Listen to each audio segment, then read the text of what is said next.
The Land That Time Forgot by Edgar Rice Burroughs. Chapter 1.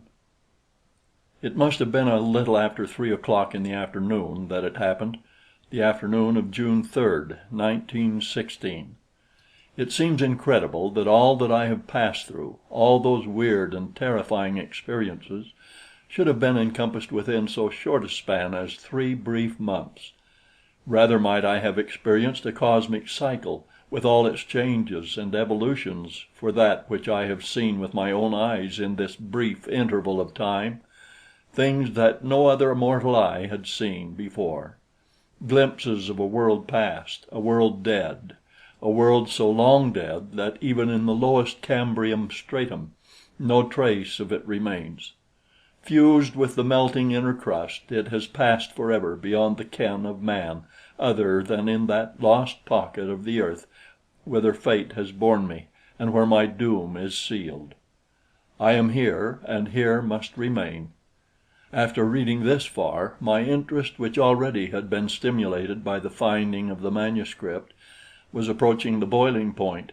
I had come to Greenland for the summer, on the advice of my physician, and was slowly being bored to extinction, as I had thoughtlessly neglected to bring sufficient reading matter. Being an indifferent fisherman, my enthusiasm for this form of sport soon waned. Yet in the absence of other forms of recreation, I was now risking my life in an entirely inadequate boat off Cape Farewell, at the southernmost extremity of Greenland. Greenland! As a descriptive appellation, it is a sorry joke, but my story has nothing to do with Greenland, nothing to do with me, so I shall get through with the one and the other as rapidly as possible. The inadequate boat finally arrived at a precarious landing, the natives waist deep in the surf assisting. I was carried ashore, and while the evening meal was being prepared, I wandered to and fro along the rocky, shattered shore.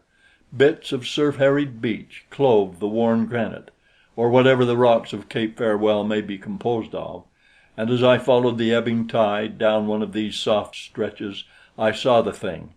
Were one to bump into a Bengal tiger in the ravine behind the Bimini Baths, one could be no more surprised than was I to see a perfectly good quart thermos bottle turning and twisting in the surf of Cape Farewell at the southern extremity of Greenland.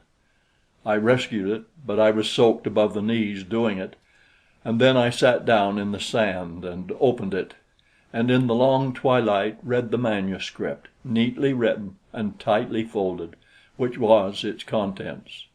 You have read the opening paragraph, and if you are an imaginative idiot like myself, you will want to read the rest of it, so I shall give it to you here, omitting quotation marks which are difficult of remembrance. In 2 minutes you will forget me. My home is in Santa Monica. I am, or was, junior member of my father's firm. We are shipbuilders. Of recent years we have specialized on submarines, which we have built for Germany, England, France, and the United States. I know a sub as a mother knows her baby's face, and have commanded a score of them on their trial runs. Yet my inclinations were all toward aviation. I graduated under Curtis, and after a long siege with my father, obtained his permission to try for the Lafayette Escadrille. As a stepping stone, I obtained an appointment in the American Ambulance Service, and was on my way to France when 3 shrill whistles altered in as many seconds my entire scheme of life. I was sitting on deck with some of the fellows who were going into the American Ambulance Service with me, my Airedale, Crown Prince Nobbler, asleep at my feet, when the first blast of the whistle shattered the peace and security of the ship. Ever since entering the U-boat zone, we had been on the lookout for periscopes, and children that we were, bemoaning the unkind fate that was to see us safely into France on the morrow without a glimpse of the dread marauders. We were young, we craved thrills, and God knows we got them that day, yet by comparison with that through which I have since passed, they were as tame as a Punch and Judy show. I shall never forget the ashy faces of the passengers as they stampeded for their life belts, though there was no panic. Nobs rose with a low growl. I rose also, and over the ship's side I saw, not 200 yards distant, the periscope of a submarine. While racing toward the liner, the wake of a torpedo was distinctly visible. We were aboard an American ship, which, of course, was not armed. We were entirely defenseless, yet without warning we were being torpedoed. I stood rigid, spellbound, watching the white wake of the torpedo. It struck us on the starboard side almost amidships. The vessel rocked as though the sea beneath it had been uptorn by a mighty volcano. We were thrown to the decks, bruised and stunned, and then above the ship, carrying with it fragments of steel and wood and dismembered human bodies, rose a column of water hundreds of feet into the air. The silence which followed the detonation of the exploding torpedo was almost equally horrifying. It lasted for perhaps 2 seconds, to be followed by the screams and moans of the wounded, the cursing of the men, and the hoarse commands of the ship's officers. They were splendid, they and their crew. Never before had I been so proud of my nationality as I was that moment. In all the chaos which followed the torpedoing of the liner, no officer or member of the crew lost his head or showed in the slightest any degree of panic or fear. While we were attempting to lower boats, the submarine emerged and trained guns on us. The officer in command ordered us to lower our flag, but this the captain of the liner refused to do. The ship was listing frightfully to starboard, rendering the port boats useless, while half the starboard boats had been demolished by the explosion. Even while the passengers were crowding the starboard rail and scrambling into the few boats left to us, the submarine commenced shelling the ship. I saw one shell burst in a group of women and children, and then I turned my head and covered my eyes. When I looked again, to horror was added chagrin, for with the emerging of the U-boat I had recognized her as a product of our own shipyard. I knew her to a rivet. I had superintended her construction. I had sat in that very conning tower and directed the efforts of the sweating crew below when first her prow clove the sunny summer waters of the Pacific. And now this creature of my brain and hand had turned Frankenstein, bent upon pursuing me to my death.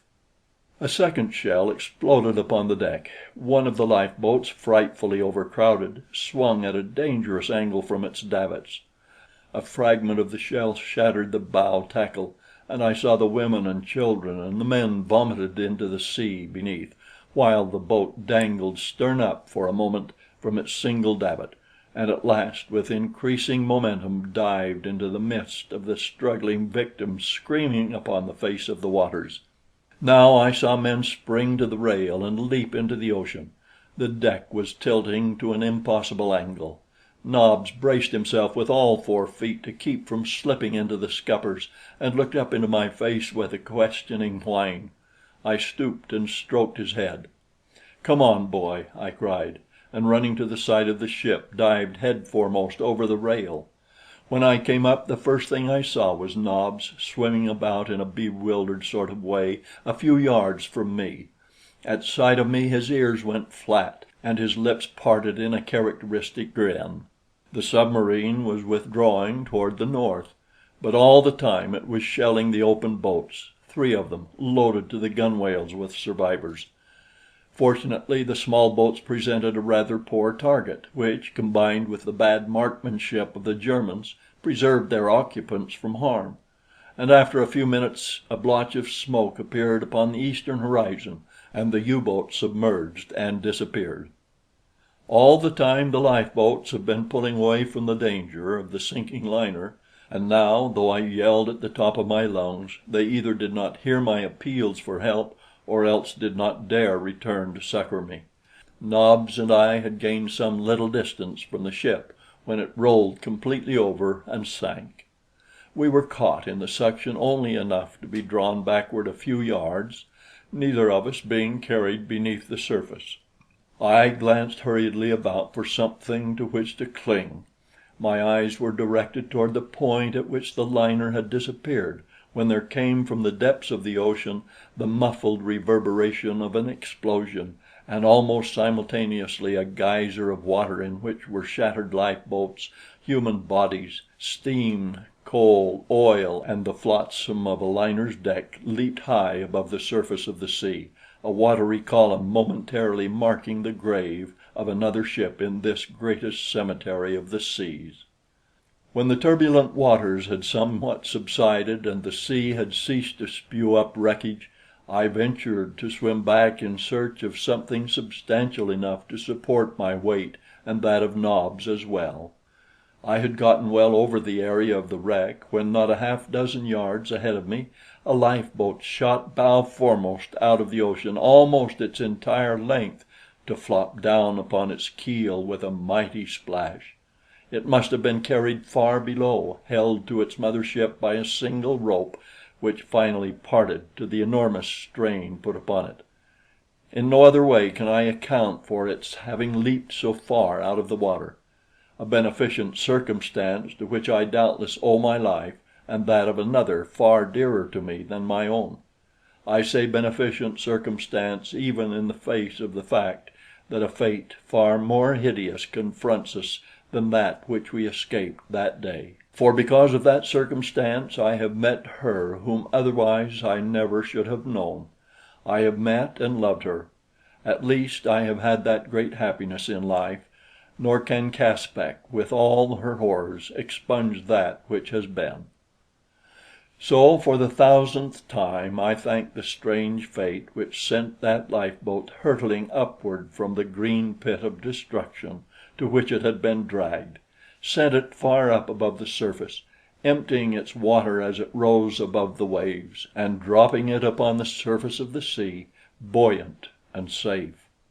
It did not take me long to clamber over its side and drag Nobs in to comparative safety, and then I glanced around upon the scene of death and desolation which surrounded us. The sea was littered with wreckage, among which floated the pitiful forms of women and children, buoyed up by their useless life belts. Some were torn and mangled. Others lay rolling quietly to the motion of the sea, their countenances composed and peaceful. Others were set in hideous lines of agony or horror. Close to the boat's side floated the figure of a girl. Her face was turned upward, held above the surface by her life belt, and was framed in a floating mass of dark and waving hair. She was very beautiful. I had never looked upon such perfect features, such a divine molding which was at the same time human, intensely human. It was a face filled with character and strength and femininity, the face of one who was created to love and to be loved. The cheeks were flushed to the hue of life and health and vitality, and yet she lay there upon the bosom of the sea, dead. I felt something rise in my throat as I looked down upon that radiant vision, and I swore that I should live to avenge her murder.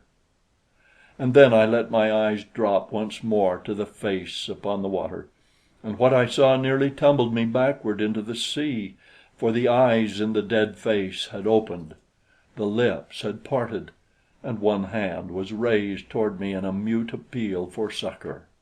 She lived! She was not dead! I leaned over the boat's side and drew her quickly into the comparative safety which God had given me. I removed her life belt and my soggy coat and made a pillow for her head. I chafed her hands and arms and feet. I worked over her for an hour, and at last I was rewarded by a deep sigh, and again those great eyes opened and looked into mine. At that I was all embarrassment. I have never been a ladies' man. At Leland Stanford I was the butt of the class because of my hopeless imbecility in the presence of a pretty girl, but the men liked me nevertheless. I was rubbing one of her hands when she opened her eyes, and I dropped it as though it were a red-hot rivet. Those eyes took me in slowly from head to foot. Then they wandered slowly around the horizon marked by the rising and falling gunwales of the lifeboat. They looked at Nobs and softened, and then came back to me filled with questioning. I stammered, moving away and stumbling over the next thwart. The vision smiled wanly. "Aye, aye, sir," she replied faintly, and again her lips drooped and her long lashes swept the firm, fair texture of her skin. "I hope that you are feeling better," I finally managed to say. "Do you know," she said after a moment of silence, "I have been awake for a long time, but I did not dare to open my eyes. I thought I must be dead, and I was afraid to look, for fear that I should see nothing but blackness about me. I am afraid to die. Tell me what happened after the ship went down. I remember all that happened before. Oh, but I wish that I might forget it." A sob broke her voice. "The beasts!" she went on after a moment. "And to think that I was to have married one of them, a lieutenant in the German navy." Presently she resumed as though she had not ceased speaking. "I went down and down and down. I thought I should never cease to sink. I felt no particular distress until I suddenly started upward at ever increasing velocity. Then my lungs seemed about to burst, and I must have lost consciousness, for I remember nothing more until I opened my eyes after listening to a torrent of invective against Germany and Germans. Tell me, please, all that happened after the ship sank." I told her then, as well as I could, all that I had seen, the submarine shelling the open boats and all the rest of it. She thought it marvelous that we should have been spared in so providential a manner, and I had a pretty speech upon my tongue's end, but lacked the nerve to deliver it. Nobs had come over and nosed his muzzle into her lap, and she stroked his ugly face, and at last she leaned over and put her cheek against his forehead. I have always admired Nobs, but this was the first time that it had ever occurred to me that I might wish to be Nobs. I wondered how he would take it, for he is as unused to women as I, but he took to it as a duck takes to water.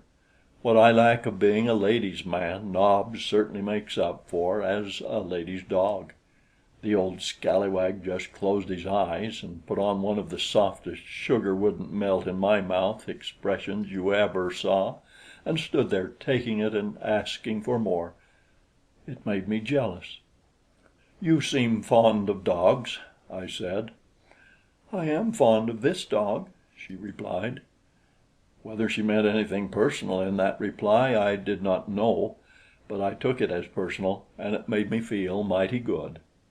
As we drifted about upon that vast expanse of loneliness, it is not strange that we should quickly become well acquainted. Constantly we scanned the horizon for signs of smoke, venturing guesses as to our chances of rescue. But darkness settled, and the black night enveloped us without ever the sight of a speck upon the waters. We were thirsty, hungry, uncomfortable, and cold. Our wet garments had dried but little, and I knew that the girl must be in grave danger from the exposure to a night of cold and wet upon the water in an open boat, without sufficient clothing and no food.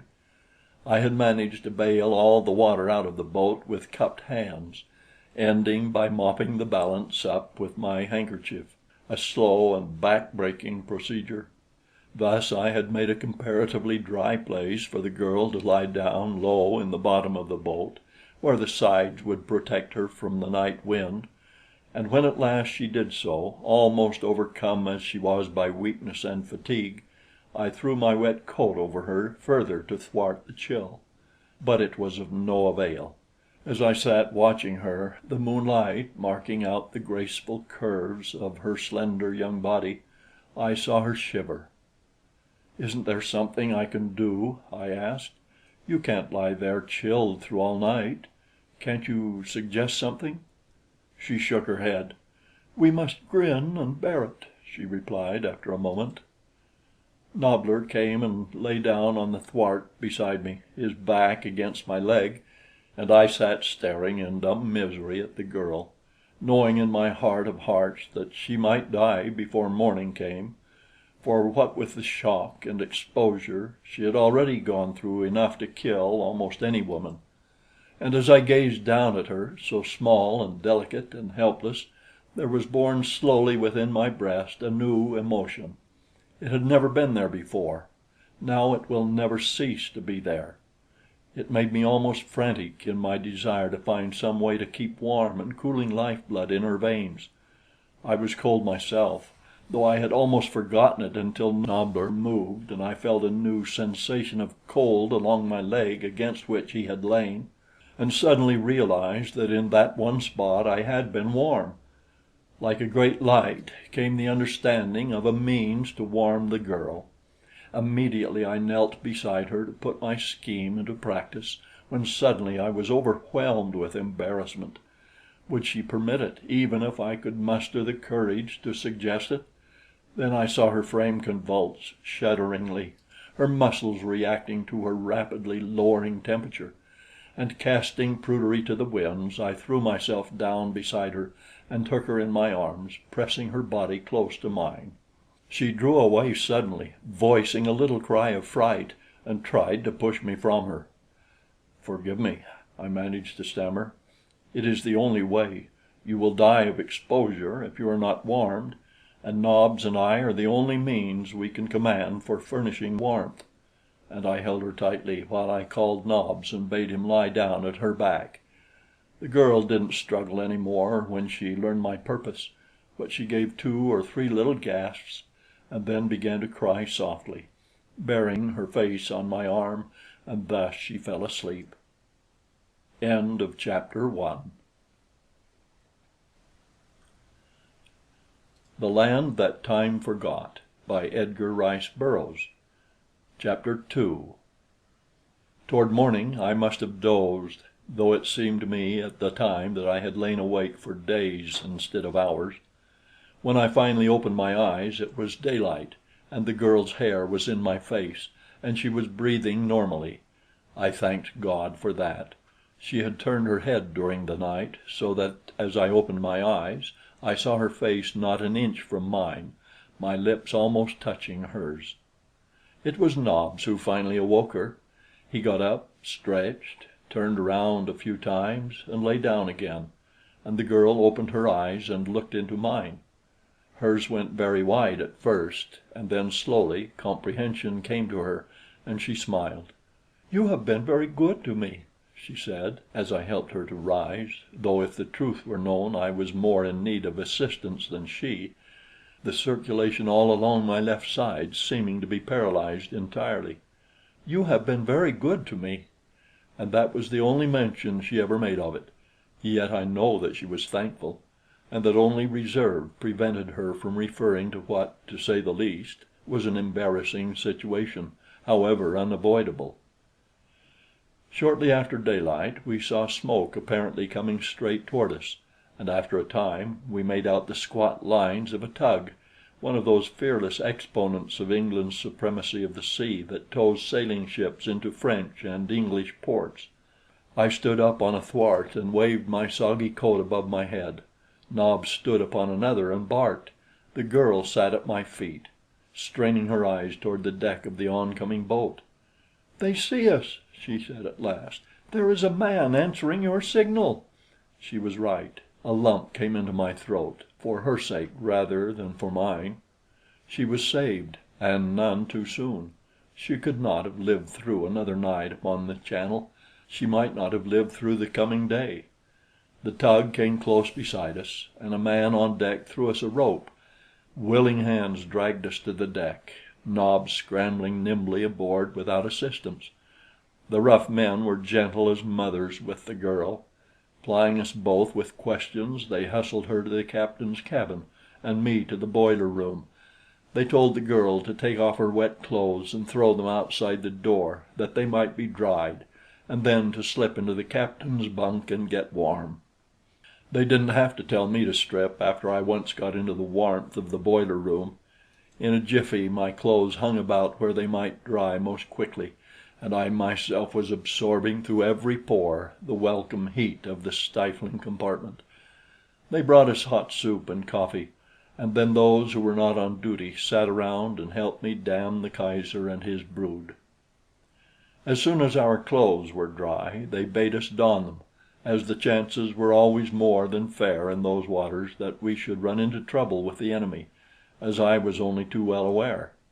What with the warmth and the feeling of safety for the girl, and the knowledge that a little rest and food would quickly overcome the effects of her experiences of the past dismal hours, I was feeling more content than I had experienced since those 3 whistle blasts had shattered the peace of my world the previous afternoon.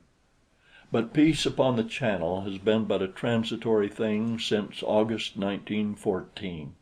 It proved itself such that morning, for I had scarce gotten into my dry clothes and taken the girl's apparel to the captain's cabin when an order was shouted down into the engine room for full speed ahead, and an instant later I heard the dull boom of a gun.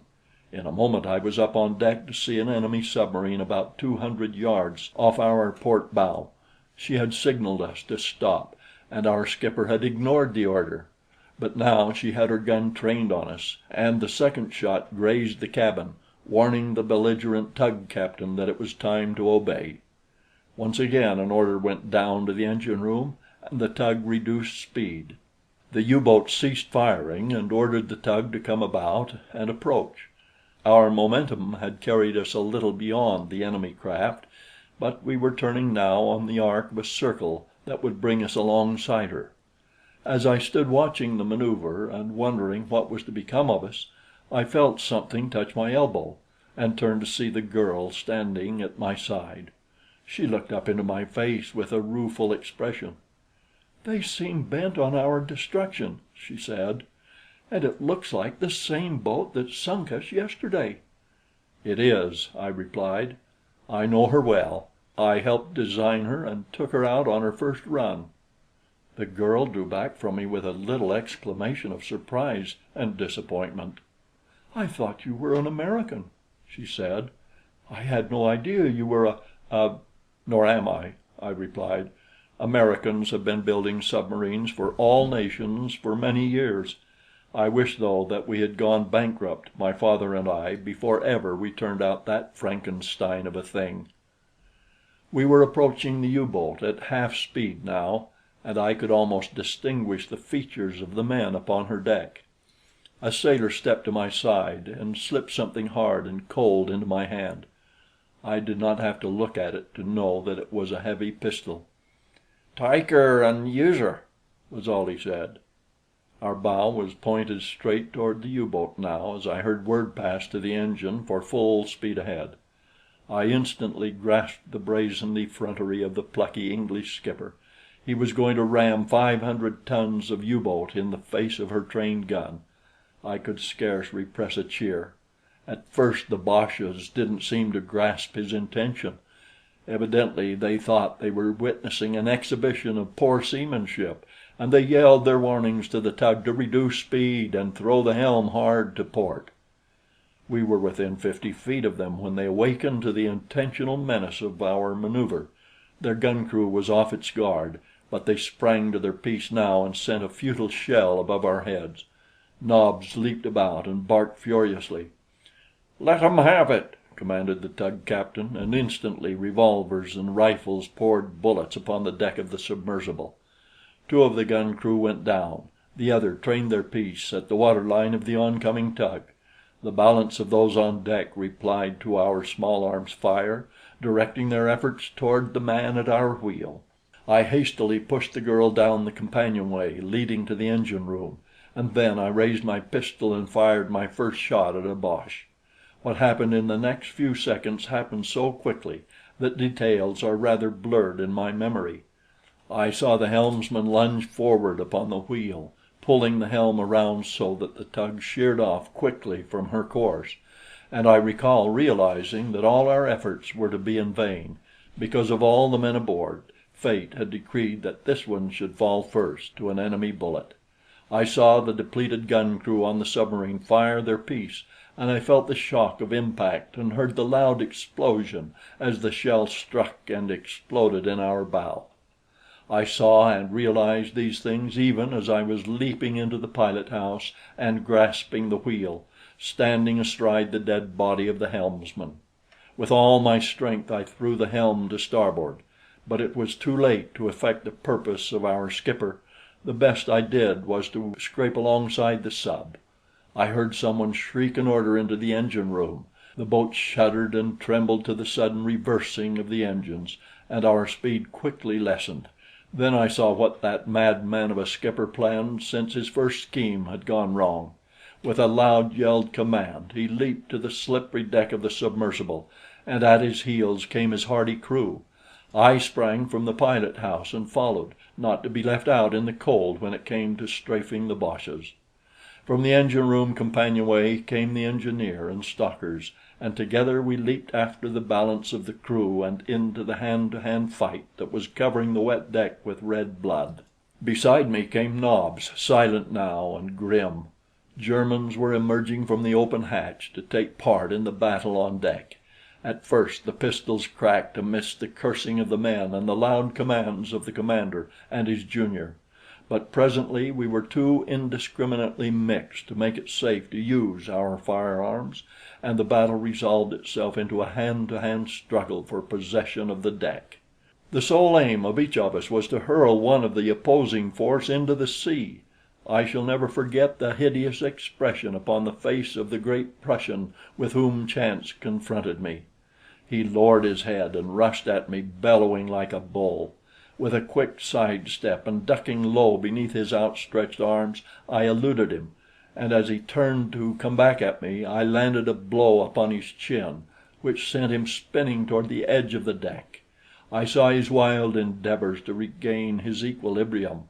I saw him reel drunkenly for an instant upon the brink of eternity, and then with a loud scream slip into the sea. At the same instant a pair of giant arms encircled me from behind and lifted me entirely off my feet. Kick and squirm as I would, I could neither turn toward my antagonist nor free myself from his maniacal grasp. Relentlessly he was rushing me toward the side of the vessel and death. There was none to stay him, for each of my companions was more than occupied by from 1 to 3 of the enemy. For an instant I was fearful for myself, and then I saw that which filled me with a far greater terror for another. My boche was bearing me toward the side of the submarine against which the tug was still pounding.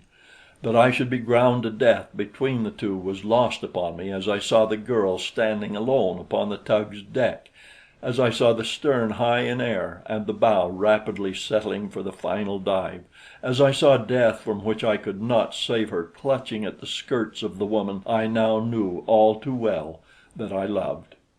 I had perhaps the fraction of a second longer to live when I heard an angry growl behind us mingle with a cry of pain and rage from the giant who carried me.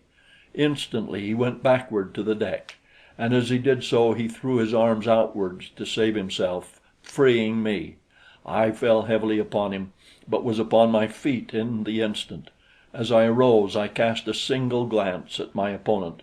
Never again would he menace me or another, for Nob's great jaws had closed upon his throat. Then I sprang toward the edge of the deck closest to the girl upon the sinking tug. "Jump!" I cried. "Jump!" and I held out my arms to her. Instantly, as though with implicit confidence in my ability to save her, she leaped over the side of the tug onto the sloping, slippery side of the U-boat. I reached far over to seize her hand. At the same instant the tug pointed its stern straight toward the sky and plunged out of sight. My hand missed the girl's by a fraction of an inch, and I saw her slip into the sea. But scarce had she touched the water when I was in after her. The sinking tug drew us far below the surface, but I had seized her the moment I struck the water, and so we went down together, and together we came up, a few yards from the U-boat. The first thing I heard was Nobs barking furiously. Evidently he had missed me and was searching. A single glance at the vessel's deck assured me that the battle was over and that we had been victorious, for I saw our survivors holding a handful of the enemy at pistol points, while one by one the rest of the crew was coming out of the craft's interior, and lining up on deck with the other prisoners. As I swam toward the submarine with the girl, Nob's persistent barking attracted the attention of some of the tug's crew, so that as soon as we reached the side, there were hands to help us aboard. I asked the girl if she was hurt, but she assured me that she was none the worse for this second wetting, nor did she seem to suffer any from shock. I was to learn for myself that this slender and seemingly delicate creature possessed the heart and courage of a warrior. As we joined our own party, I found the tug's mate checking up our survivors. There were 10 of us left, not including the girl. Our brave skipper was missing, as were 8 others. There had been 19 of us in the attacking party, and we had accounted in one way and another during the battle for 16 Germans, and had taken 9 prisoners, including the commander. His lieutenant had been killed. "Not a bad day's work," said Bradley, the mate, when he had completed his roll. "Only losing the skipper," he added, "was the worst. He was a fine man, a fine man." Olson, who in spite of his name was Irish, and in spite of his not being Scotch had been the tug's engineer, was standing with Bradley and me. "Yes," he agreed, "it's a day's work we are after doin', but what are we goin' to be doin' with it now we got it?" "We'll run her into the nearest English port," said Bradley, "and then we'll all go ashore and get our V.C.'s," he concluded, laughing. "How are you going to run her?" queried Olson. "You can't trust these Dutchmen." Bradley scratched his head. "I guess you're right," he admitted, "and I don't know the first thing about a sub." "I do," I assured him. "I know more about this particular sub than the officer who commanded her." Both men looked at me in astonishment, and then I had to explain all over again as I had explained to the girl. Bradley and Olson were delighted. Immediately I was put in command, and the first thing I did was to go below with Olson and inspect the craft thoroughly for hidden boches and damaged machinery.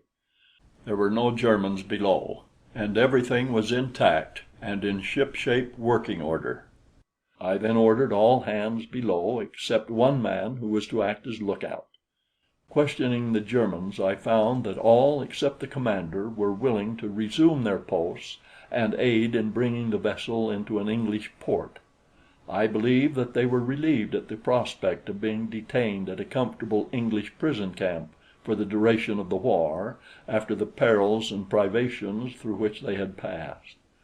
The officer, however, assured me that he would never be a party to the capture of his vessel. There was, therefore, nothing to do but put the man in irons. As we were preparing to put this decision into force, the girl descended from the deck. It was the first time that she or the German officer had seen each other's faces since we had boarded the U-boat. I was assisting the girl down the ladder and still retained a hold upon her arm, possibly after such support was no longer necessary, when she turned and looked squarely into the face of the German. Each voiced a sudden exclamation of surprise and dismay. "Lys!" he cried, and took a step toward her. The girl's eyes went wide and slowly filled with a great horror as she shrank back. Then her slender figure stiffened to the erectness of a soldier, and with chin in air and without a word she turned her back upon the officer. "Take him away," I directed the 2 men who guarded him, "and put him in irons." When he had gone, the girl raised her eyes to mine. "He is the German of whom I spoke," she said. "He is Baron von Schoenvorts." I merely inclined my head. She had loved him. I wondered if in her heart of hearts she did not love him yet. Immediately I became insanely jealous. I hated Baron Friedrich von Schoenvorts with such utter intensity that the emotion thrilled me with a species of exultation. But I didn't have much chance to enjoy my hatred then, for almost immediately the lookout poked his face over the hatchway and bawled down that there was smoke on the horizon, dead ahead. Immediately I went on deck to investigate, and Bradley came with me. "If she's friendly," he said, "we'll speak her. If she's not, we'll sink her. Eh, Captain?" "Yes, Lieutenant," I replied, and it was his turn to smile. We hoisted the Union Jack and remained on deck, asking Bradley to go below and assign to each member of the crew his duty, placing one Englishman with a pistol beside each German. "Half speed ahead," I commanded. More rapidly now we closed the distance between ourselves and the stranger, until I could plainly see the red ensign of the British merchant marine. My heart swelled with pride at the thought that presently admiring British tars would be congratulating us upon our notable capture. And just about then the merchant steamer must have sighted us, for she veered suddenly toward the north, and a moment later dense volumes of smoke issued from her funnels. Then, steering a zigzag course, she fled from us as though we had been the bubonic plague.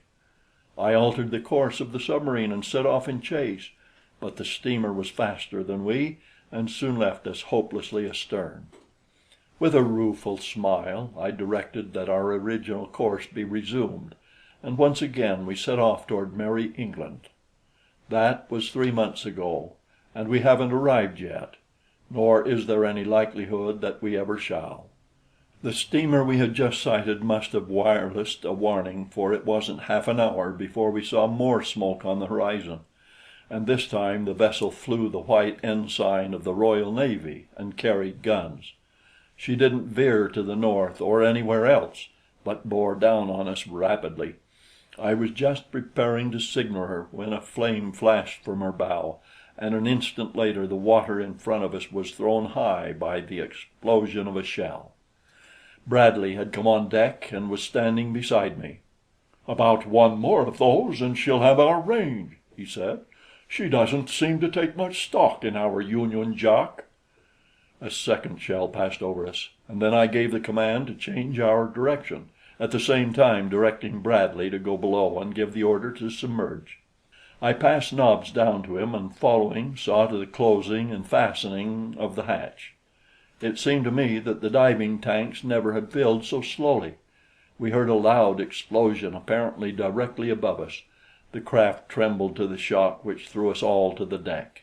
I expected momentarily to feel the deluge of inrushing water, but none came. Instead, we continued to submerge until the manometer registered 40 feet, and then I knew that we were safe. Safe? I almost smiled. I had relieved Olson, who had remained in the tower at my direction, having been a member of one of the early British submarine crews, and therefore having some knowledge of the business. Bradley was at my side. He looked at me quizzically. "What the devil are we to do?" he asked. "The merchantman will flee us. The war vessel will destroy us. Neither will believe our colors or give us a chance to explain. We will meet even a worse reception if we go nosing around a British port. Mines, nets, and all of it. We can't do it." "Let's try it again when this fellow has lost the scent," I urged.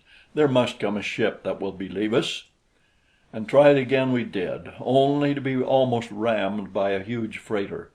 Later we were fired upon by a destroyer, and 2 merchantmen turned and fled at our approach. For 2 days we cruised up and down the channel, trying to tell someone who would listen that we were friends, but no one would listen. After our encounter with the first warship, I had given instructions that a wireless message be sent out explaining our predicament, but to my chagrin I discovered that both sending and receiving instruments had disappeared. "There is only one place you can go," von Schoenvorts sent word to me, "and that is Kiel. You can't land anywhere else in these waters. If you wish, I will take you there, and I can promise that you will be treated well." "There is another place we can go," I sent back my reply, "and we will before we'll go to Germany. That place is hell." End of chapter 2.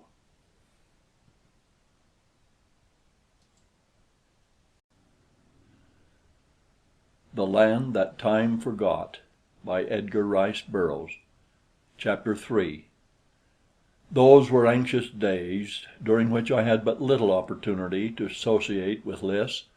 I had given her the commander's room, Bradley and I taking that of the deck officer, while Olson and 2 of our best men occupied the room ordinarily allotted to petty officers. I made Nobs bed down in Lys's room, for I knew she would feel less alone. Nothing of much moment occurred for a while after we left British waters behind us. We ran steadily along upon the surface, making good time.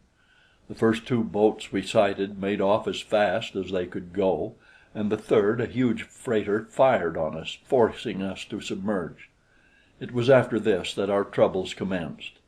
One of the diesel engines broke down in the morning, and while we were working on it, the forward port diving tank commenced to fill. I was on deck at the time and noted the gradual list. Guessing at once what was happening, I leaped for the hatch and slamming it closed above my head, dropped to the centrale. By this time the craft was going down by the head with a most unpleasant list to port, and I didn't wait to transmit orders to someone else, but ran as fast as I could for the valve that let the sea into the forward port diving tank. It was wide open. To close it and to have the pump started that would empty it were the work of but a minute, but we had had a close call. I knew that the valve had never opened itself. Someone had opened it, someone who was willing to die himself if he might at the same time encompass the death of all of us. After that I kept a guard pacing the length of the narrow craft. We worked upon the engine all that day and night and half the following day. Most of the time we drifted idly upon the surface, but toward noon we sighted smoke due west, and having found that only enemies inhabited the world for us, I ordered that the other engine be started so that we could move out of the path of the oncoming steamer. The moment the engine started to turn, however, there was a grinding sound of tortured steel, and when it had been stopped, we found that someone had placed a cold chisel in one of the gears. It was another 2 days before we were ready to limp along half repaired. The night before the repairs were completed, the sentry came to my room and awoke me. He was rather an intelligent fellow of the English middle class, in whom I had much confidence. "Well, Wilson," I asked, "what's the matter now?" He raised his finger to his lips and came closer to me. "I think I've found out who's doin' the mischief," he whispered, and nodded his head toward the girl's room. "I seen her sneakin' from the crew's room just now," he went on. "She'd been in gassin' with the boche commander. Benson seen her in there last night, too, but he never said nothin' till I goes on watch tonight. Benson's sorter slow in the head, and he never puts 2 and 2 together till someone else has made 4 of it." If the man had come in and struck me suddenly in the face, I could have been no more surprised. "Say nothing of this to anyone," I ordered. "Keep your eyes and ears open, and report every suspicious thing you see or hear." The man saluted and left me, but for an hour or more I tossed restless upon my hard bunk in an agony of jealousy and fear. Finally I fell into a troubled sleep. It was daylight when I awoke. We were steaming along slowly upon the surface, my orders having been to proceed at half speed until we could take an observation and determine our position. The sky had been overcast all the previous day and all night, but as I stepped into the centrale that morning, I was delighted to see that the sun was again shining. The spirits of the men seemed improved. Everything seemed propitious. I forgot at once the cruel misgivings of the past night as I set to work to take my observations. What a blow awaited me! The sextant and chronometer had both been broken beyond repair, and they had been broken just this very night. They had been broken upon the night that Lys had been seen talking with von Schoenvorts. I think that it was this last thought which hurt me the worst. I could look the other disaster in the face with equanimity, but the bald fact that Lys might be a traitor appalled me. I called Bradley and Olson on deck and told them what had happened, but for the life of me I couldn't bring myself to repeat what Wilson had reported to me the previous night. In fact, as I had given the matter thought, it seemed incredible that the girl could have passed through my room, in which Bradley and I slept, and then carried on a conversation in the crew's room, in which von Schoenvorts was kept without having been seen by more than a single man. Bradley shook his head. "I can't make it out," he said. "One of those boches must be pretty clever to come it over us all like this. But they haven't harmed us as much as they think. There are still the extra instruments." It was my turn now to shake a doleful head. "There are no extra instruments," I told them. "They too have disappeared, as did the wireless apparatus." Both men looked at me in amazement. "We still have the compass and the sun," said Olson. "They may be after getting the compass some night, but they's too many of us around in the daytime for 'em to get the sun." It was then that one of the men stuck his head up through the hatchway, and seeing me, asked permission to come on deck and get a breath of fresh air. I recognized him as Benson, the man who, Wilson had said, reported having seen Lys with von Schoenvorts 2 nights before. I motioned him on deck and then called him to one side, asking if he had seen anything out of the way or unusual during his trick on watch the night before. The fellow scratched his head a moment and said no, and then, as though it was an afterthought, he told me that he had seen the girl in the crew's room about midnight, talking with the German commander, but as there hadn't seemed to him to be any harm in that, he hadn't said anything about it. Telling him never to fail to report to me anything in the slightest out of the ordinary routine of the ship, I dismissed him. Several of the other men now asked permission to come on deck, and soon all but those actually engaged in some necessary duty were standing around smoking and talking, all in the best of spirits. I took advantage of the absence of the men upon the deck to go below for my breakfast, which the cook was already preparing upon the electric stove. Lys, followed by Nobs, appeared as I entered the centrale. She met me with a pleasant "Good morning," which I am afraid I replied to in a tone that was rather constrained and surly. "Will you breakfast with me?" I suddenly asked the girl, determined to commence a probe of my own along the lines which duty demanded. She nodded a sweet acceptance of my invitation, and together we sat down at the little table of the officers' mess. "You slept well last night?" I asked. "All night," she replied. "I am a splendid sleeper." Her manner was so straightforward and honest that I could not bring myself to believe in her duplicity. Yet, thinking to surprise her into a betrayal of her guilt, I blurted out, "The chronometer and sextant were both destroyed last night. There is a traitor among us." But she never turned a hair by way of evidencing guilty knowledge of the catastrophe. "Who could it have been?" she cried. "The Germans would be crazy to do it, for their lives are as much at stake as ours." "Men are often glad to die for an ideal of patriotism, perhaps," I replied. "And a willingness to martyr themselves includes a willingness to sacrifice others, even those who love them. Women are much the same, except that they will go even further than most men.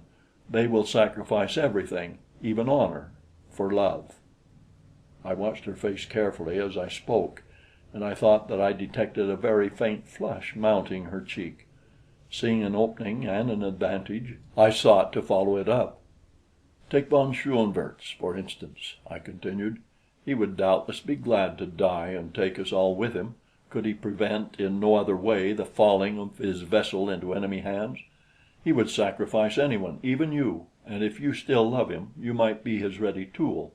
Do you understand me?"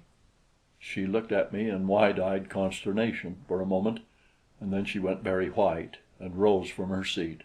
"I do," she replied, and turning her back upon me, she walked quickly toward her room. I started to follow, for even believing what I did, I was sorry that I had hurt her. I reached the door to the crew's room just behind her, and in time to see von Schoenvorts lean forward and whisper something to her as she passed. But she must have guessed that she might be watched, for she passed on. That afternoon it clouded over. The wind mounted to a gale, and the sea rose until the craft was wallowing and rolling frightfully. Nearly everyone aboard was sick. The air became foul and oppressive. For 24 hours I did not leave my post in the conning tower, as both Olson and Bradley were sick. Finally I found that I must get a little rest, and so I looked about for someone to relieve me. Benson volunteered. He had not been sick, and assured me that he was a former R.N. man and had been detailed for submarine duty for over 2 years. I was glad that it was he, for I had considerable confidence in his loyalty, and so it was with a feeling of security that I went below and lay down. I slept 12 hours straight, and when I awoke and discovered what I had done, I lost no time in getting to the conning tower. There sat Benson as wide awake as could be, and the compass showed that we were heading straight into the west. The storm was still raging, nor did it abate its fury until the fourth day. We were all pretty well done up, and looked forward to the time when we could go on deck and fill our lungs with fresh air. During the whole 4 days I had not seen the girl, as she evidently kept closely to her room, and during this time no untoward incident had occurred aboard the boat, a fact which seemed to strengthen the web of circumstantial evidence about her. For 6 more days after the storm lessened, we still had fairly rough weather, nor did the sun once show himself during all that time. For the season, it was now the middle of June, the storm was unusual, but being from Southern California, I was accustomed to unusual weather. In fact, I have discovered that the world over, unusual weather prevails at all times of the year. We kept steadily to our westward course, and as the U-33 was one of the fastest submersibles we had ever turned out, I knew that we must be pretty close to the North American coast. What puzzled me most was the fact that for 6 days we had not sighted a single ship. It seemed remarkable that we could cross the Atlantic almost to the coast of the American continent without glimpsing smoke or sail, and at last I came to the conclusion that we were way off our course, but whether to the north or to the south of it I could not determine. On the 7th day the sea lay comparatively calm at early dawn. There was a slight haze upon the ocean which had cut off our view of the stars, but conditions all pointed toward a clear morrow, and I was on deck anxiously awaiting the rising of the sun. My eyes were glued upon the impenetrable mist astern, for there in the east I should see the first glow of the rising sun that would assure me we were still upon the right course. Gradually the heavens lightened, but astern I could see no intenser glow that would indicate the rising sun behind the mist. Bradley was standing at my side. Presently he touched my arm. "Look, captain," he said, and pointed south. I looked and gasped, for there, directly to port, I saw outlined through the haze the red top of the rising sun. Hurrying to the tower, I looked at the compass. It showed that we were holding steadily upon our westward course. Either the sun was rising in the south, or the compass had been tampered with. The conclusion was obvious. I went back to Bradley and told him what I had discovered. "And," I concluded, "we can't make another 500 knots without oil. Our provisions are running low, and so is our water. God only knows how far south we have run." "There is nothing to do," he replied, "other than to alter our course once more toward the west. We must raise land soon, or we shall all be lost." I told him to do so, and then I set to work improvising a crude sextant with which we finally took our bearings in a rough and most unsatisfactory manner, for when the work was done we did not know how far from the truth the result might be. It showed us to be about 20 minutes north and 30 minutes west, nearly 2,500 miles off our course. In short, if our reading was anywhere near correct, we must have been traveling due south for 6 days. Bradley now relieved Benson, for we had arranged our shifts so that the latter and Olson now divided the nights, while Bradley and I alternated with one another during the days. I questioned both Olson and Benson closely in the matter of the compass, but each stoutly maintained that no one had tampered with it during his tour of duty. Benson gave me a knowing smile, as much as to say, "Well, you and I know who did this." Yet I could not believe that it was the girl. We kept to our westerly course for several hours, when the lookout's cry announced a sail. I ordered the U-33's course altered, and we bore down upon the stranger, for I had come to a decision which was the result of necessity. We could not lie there in the middle of the Atlantic and starve to death if there was any way out of it. The sailing ship saw us while we were still a long way off, as was evidenced by her efforts to escape. There was scarcely any wind, however, and her case was hopeless, so when we drew near and signaled her to stop, She came into the wind and lay there with her sails flapping idly. We moved in quite close to her. She was the Balmen of Halmstad, Sweden, with a general cargo from Brazil for Spain. I explained our circumstances to her skipper and asked for food, water, and oil; but when he found that we were not German, he became very angry and abusive and started to draw away from us. But I was in no mood for any such business. Turning toward Bradley, who was in the conning tower, I snapped out, "Gun service on deck! To the diving stations!" We had no opportunity for drill, but every man had been posted as to his duties, and the German members of the crew understood that it was obedience or death for them, as each was accompanied by a man with a pistol. Most of them, though, were only too glad to obey me. Bradley passed the order down into the ship, and a moment later the gun crew clambered up the narrow ladder and at my direction trained their piece upon the slow-moving Swede. "Fire a shot across her bow," I instructed the gun captain. Accept it from me, it didn't take that Swede long to see the error of his way and get the red and white pennant signifying "I understand" to the masthead. Once again the sails flapped idly, and then I ordered him to lower a boat and come after me. With Olson and a couple of Englishmen, I boarded the ship and from her cargo selected what we needed: oil, provisions, and water. I gave the master of the Balmen a receipt for what we took, together with an affidavit signed by Bradley, Olson, and myself, stating briefly how we had come into possession of the U-33 and the urgency of our need for what we took. We addressed both to any British agent with the request that the owners of the Balmen be reimbursed, but whether or not they were, I do not know. Note: late in July 1916, an item in the shipping news mentioned a Swedish sailing vessel, Balmen, Ray de Janeiro, to Barcelona, sunk by a German raider sometime in June. A single survivor in an open boat was picked up off the Cape Verde Islands in a dying condition. He expired without giving any details. With water, food, and oil aboard, we felt that we had obtained a new lease of life. Now, too, we knew definitely where we were, and I determined to make for Georgetown, British Guiana, but I was destined to again suffer bitter disappointment. 6 of us of the loyal crew had come on deck either to serve the gun or board the Swede during our set to with her, and now one by one we descended the ladder into the centrale. I was the last to come, and when I reached the bottom, I found myself looking into the muzzle of a pistol in the hands of Baron Friedrich von Schoenvorts. I saw all my men lined up at one side, with the remaining 8 Germans standing guard over them. I couldn't imagine how it had happened, but it had. Later I learned that they had first overpowered Benson, who was asleep in his bunk, and taken his pistol from him, and then had found it an easy matter to disarm the cook and the remaining 2 Englishmen below. After that, it had been comparatively simple to stand at the foot of the ladder and arrest each individual as he descended. The first thing von Schoenvorts did was to send for me and announce that as a pirate I was to be shot early the next morning.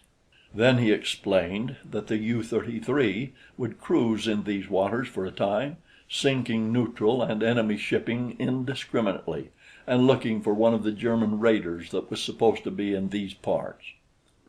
He didn't shoot me the next morning as he had promised, and it has never been clear to me why he postponed the execution of my sentence. Instead, he kept me ironed just as he had been. Then he kicked Bradley out of my room and took it all to himself. We cruised for a long time, sinking many vessels, all but one by gunfire, but we did not come across a German raider. I was surprised to note that von Schoenvorts often permitted Benson to take command, but I reconciled this by the fact that Benson appeared to know more of the duties of a submarine commander than did any of the stupid Germans. Once or twice Lys passed me, but for the most part she kept to her room. The first time she hesitated as though she wished to speak to me, but I did not raise my head, and finally she passed on. Then one day came the word that we were about to round the Horn, and that von Schoenvorts had taken it into his fool head to cruise up along the Pacific coast of North America and prey upon all sorts and conditions of merchantmen. "I'll put the fear of God and the Kaiser into them," he said. The very first day we entered the South Pacific, we had an adventure. It turned out to be quite the most exciting adventure I had ever encountered. It fell about this way. About 8 bells of the forenoon watch, I heard a hail from the deck, and presently the footsteps of the entire ship's company, from the amount of noise I heard at the ladder. Someone yelled back to those who had not yet reached the level of the deck: "It's the raider, the German raider Geyer!" I saw that we had reached the end of our rope. Below all was quiet. Not a man remained. A door opened at the end of the narrow hull, and presently Nobs came trotting up to me. He licked my face and rolled over on his back, reaching for me with his big awkward paws. Then other footsteps sounded, approaching me. I knew whose they were, and I looked straight down at the flooring. The girl was coming almost at a run. She was at my side immediately. "Here!" she cried. "Quick!" And she slipped something into my hand. It was a key, the key to my irons. At my side she also laid a pistol, and then she went on into the centrale. As she passed me, I saw that she carried another pistol for herself. It did not take me long to liberate myself, and then I was at her side. "How can I thank you?" I started, but she shut me up with a word. "Do not thank me," she said coldly. "I do not care to hear your thanks or any other expression from you. Do not stand there looking at me. I have given you a chance to do something. Now do it." The last was a peremptory command that made me jump. Glancing up, I saw that the tower was empty, and I lost no time in clambering up, looking about me. About 100 yards off lay a small, swift cruiser raider, and above her floated the German man-of-war's flag. A boat had just been lowered, and I could see it moving toward us, filled with officers and men. The cruiser lay dead ahead. My, I thought, what a wonderful I stopped even thinking, so surprised and shocked was I by the boldness of my imagery. The girl was just below me. I looked down on her wistfully. Could I trust her? Why had she released me at this moment? I must! There was no other way. I dropped back below. "Ask Olson to step down here, please," I requested, "and don't let anyone see you ask him." She looked at me with a puzzled expression on her face for the barest fraction of a second, and then she turned and went up the ladder. A moment later Olson returned, and the girl followed him. "Quick!" I whispered to the big Irishman, and made for the bow compartment where the torpedo tubes are built into the boat. Here, too, were the torpedoes. The girl accompanied us, and when she saw the thing I had in mind, she stepped forward and lent a hand to the swinging of the great cylinder of death and destruction into the mouth of its tube. With oil and main strength we shoved the torpedo home and shut the tube. Then I ran back to the conning tower, praying in my heart of hearts that the U-33 had not swung her bow away from the prey. No, thank God! Never could aim have been truer. I signaled back to Olson: "Let her go!" The U-33 trembled from stem to stern as the torpedo shot from its tube. I saw the white wake leap from her bow straight toward the enemy cruiser. A chorus of hoarse yells arose from the deck of our own craft. I saw the officers stand suddenly erect in the boat that was approaching us, and I heard loud cries and curses from the raider. Then I turned my attention to my own business. Most of the men on the submarine's deck were standing in paralyzed fascination, staring at the torpedo. Bradley happened to be looking toward the conning tower and saw me. I sprang on deck and ran toward him. "Quick!" I whispered. "While they are stunned, we must overcome them." A German was standing near Bradley, just in front of him. The Englishman struck the fellow a frantic blow upon the neck and at the same time snatched his pistol from its holster. Von Schoenvorts had recovered from his first surprise quickly and had turned toward the main hatch to investigate.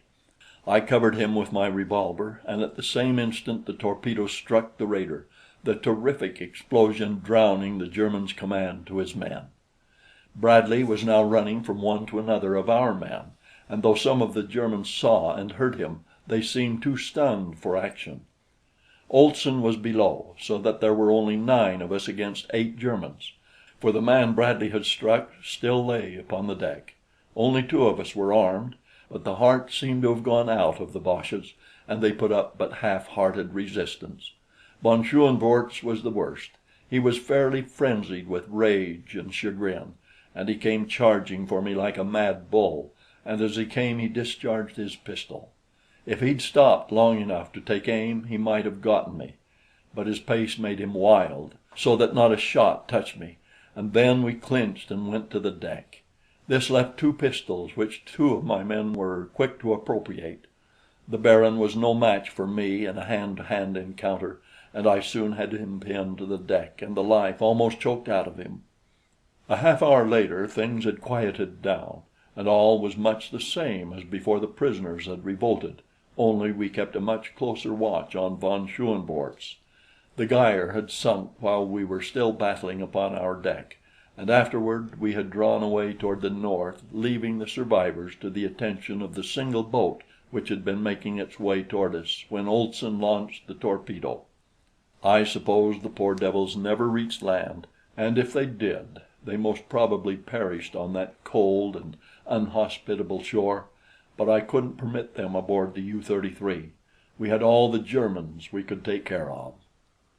That evening the girl asked permission to go on deck. She said that she felt the effects of long confinement below, and I readily granted her request. I could not understand her, and I craved an opportunity to talk with her again in an effort to fathom her and her intentions, and so I made it a point to follow her up the ladder. It was a clear, cold, beautiful night. The sea was calm except for the white water at our bow and the two long radiating swells running far off into the distance upon either hand astern, forming a great V which our propellers filled with choppy waves. Benson was in the tower. We were bound for San Diego, and all looked well. Lys stood with a heavy blanket wrapped around her slender figure, and as I approached her, she half turned toward me to see who it was. When she recognized me, she immediately turned away. "I want to thank you," I said, "for your bravery and loyalty. You were magnificent. I am sorry that you had reason before to think that I doubted you."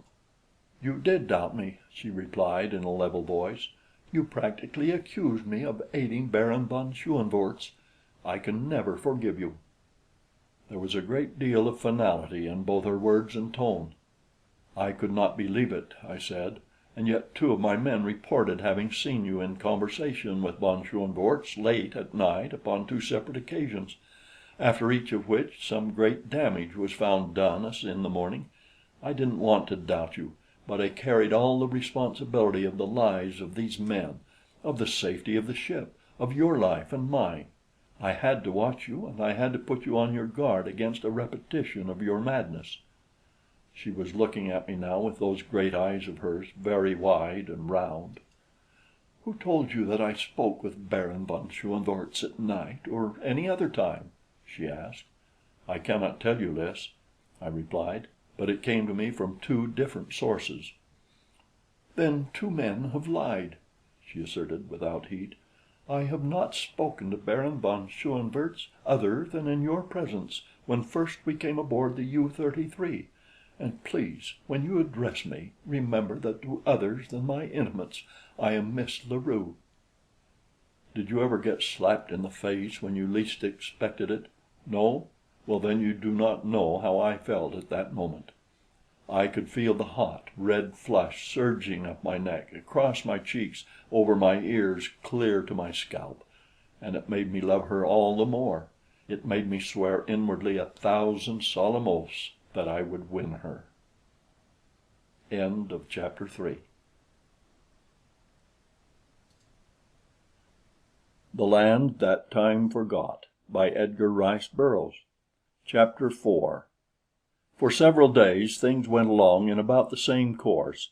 I took our position every morning with my crude sextant, but the results were always most unsatisfactory. They always showed a considerable westing when I knew that we had been sailing due north.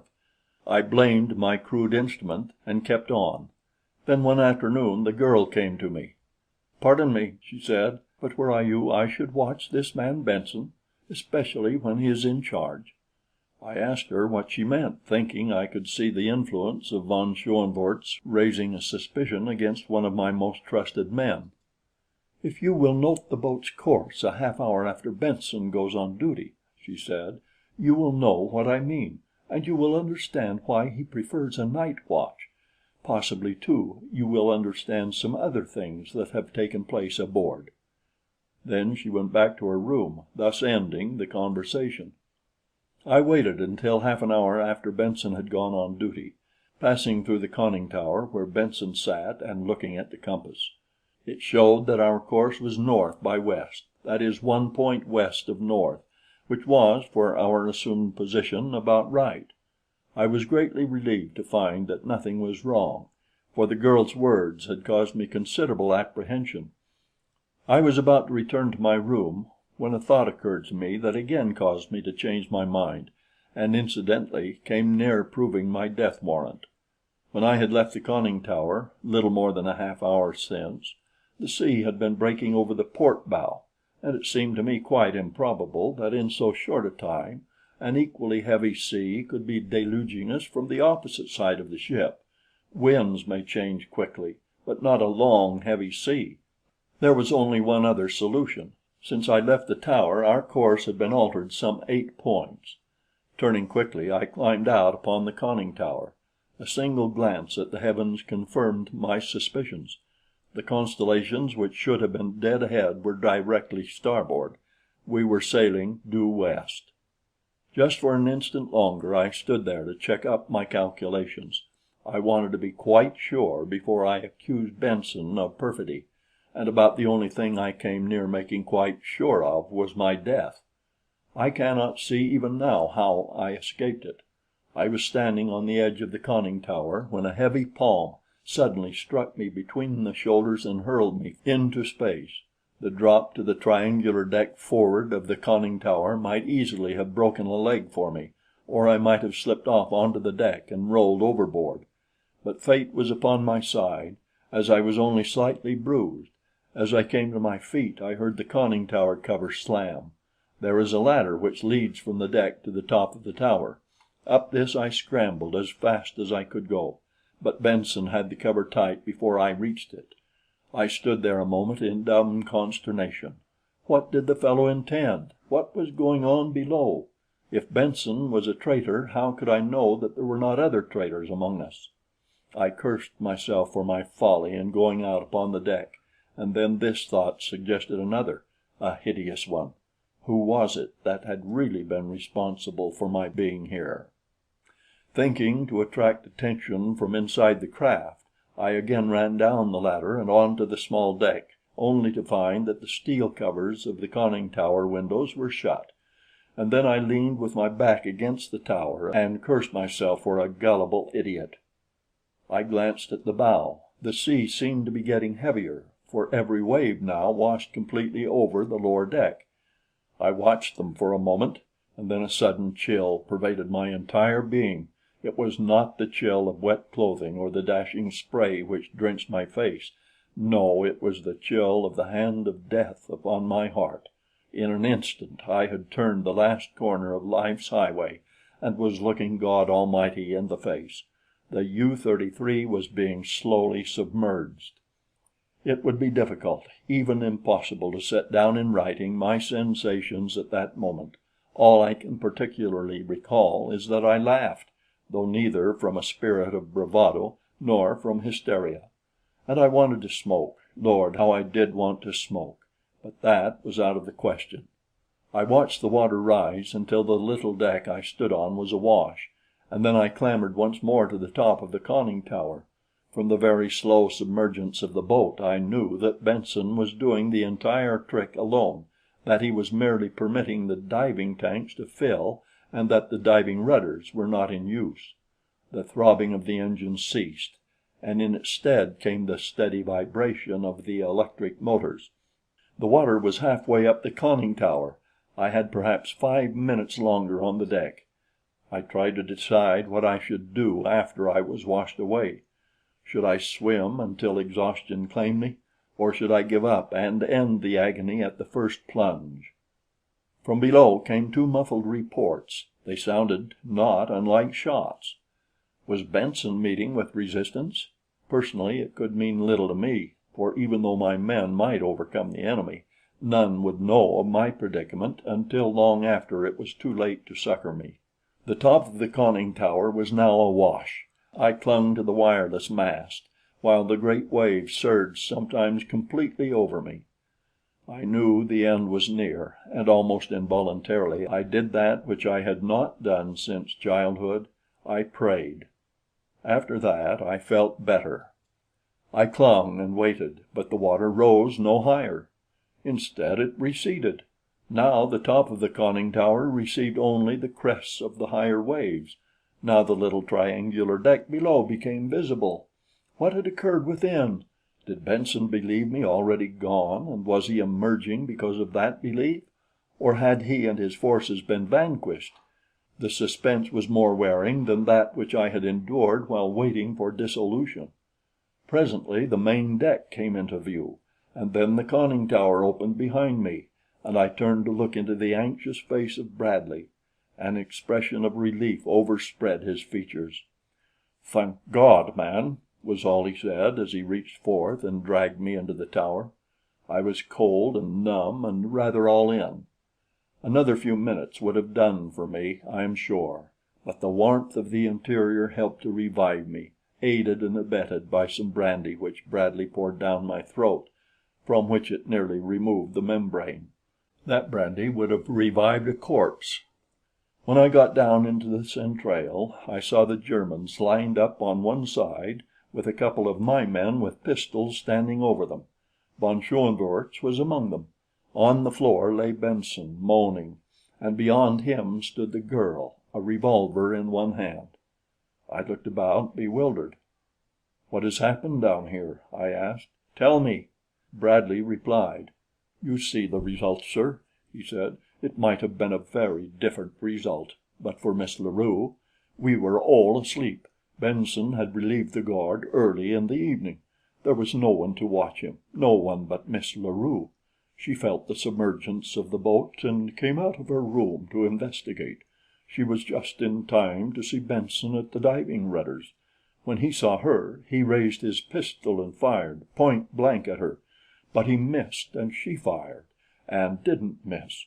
The two shots awakened everyone, and as our men were armed, the result was inevitable as you see it.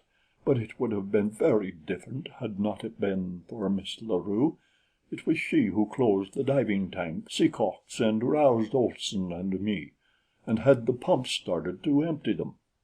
And there I had been thinking that through her machinations I had been lured to the deck and to my death. I could have gone on my knees to her and begged her forgiveness, or at least I could have had I not been Anglo-Saxon. As it was, I could only remove my soggy cap and bow and mumble my appreciation. She made no reply, only turned and walked very rapidly toward her room.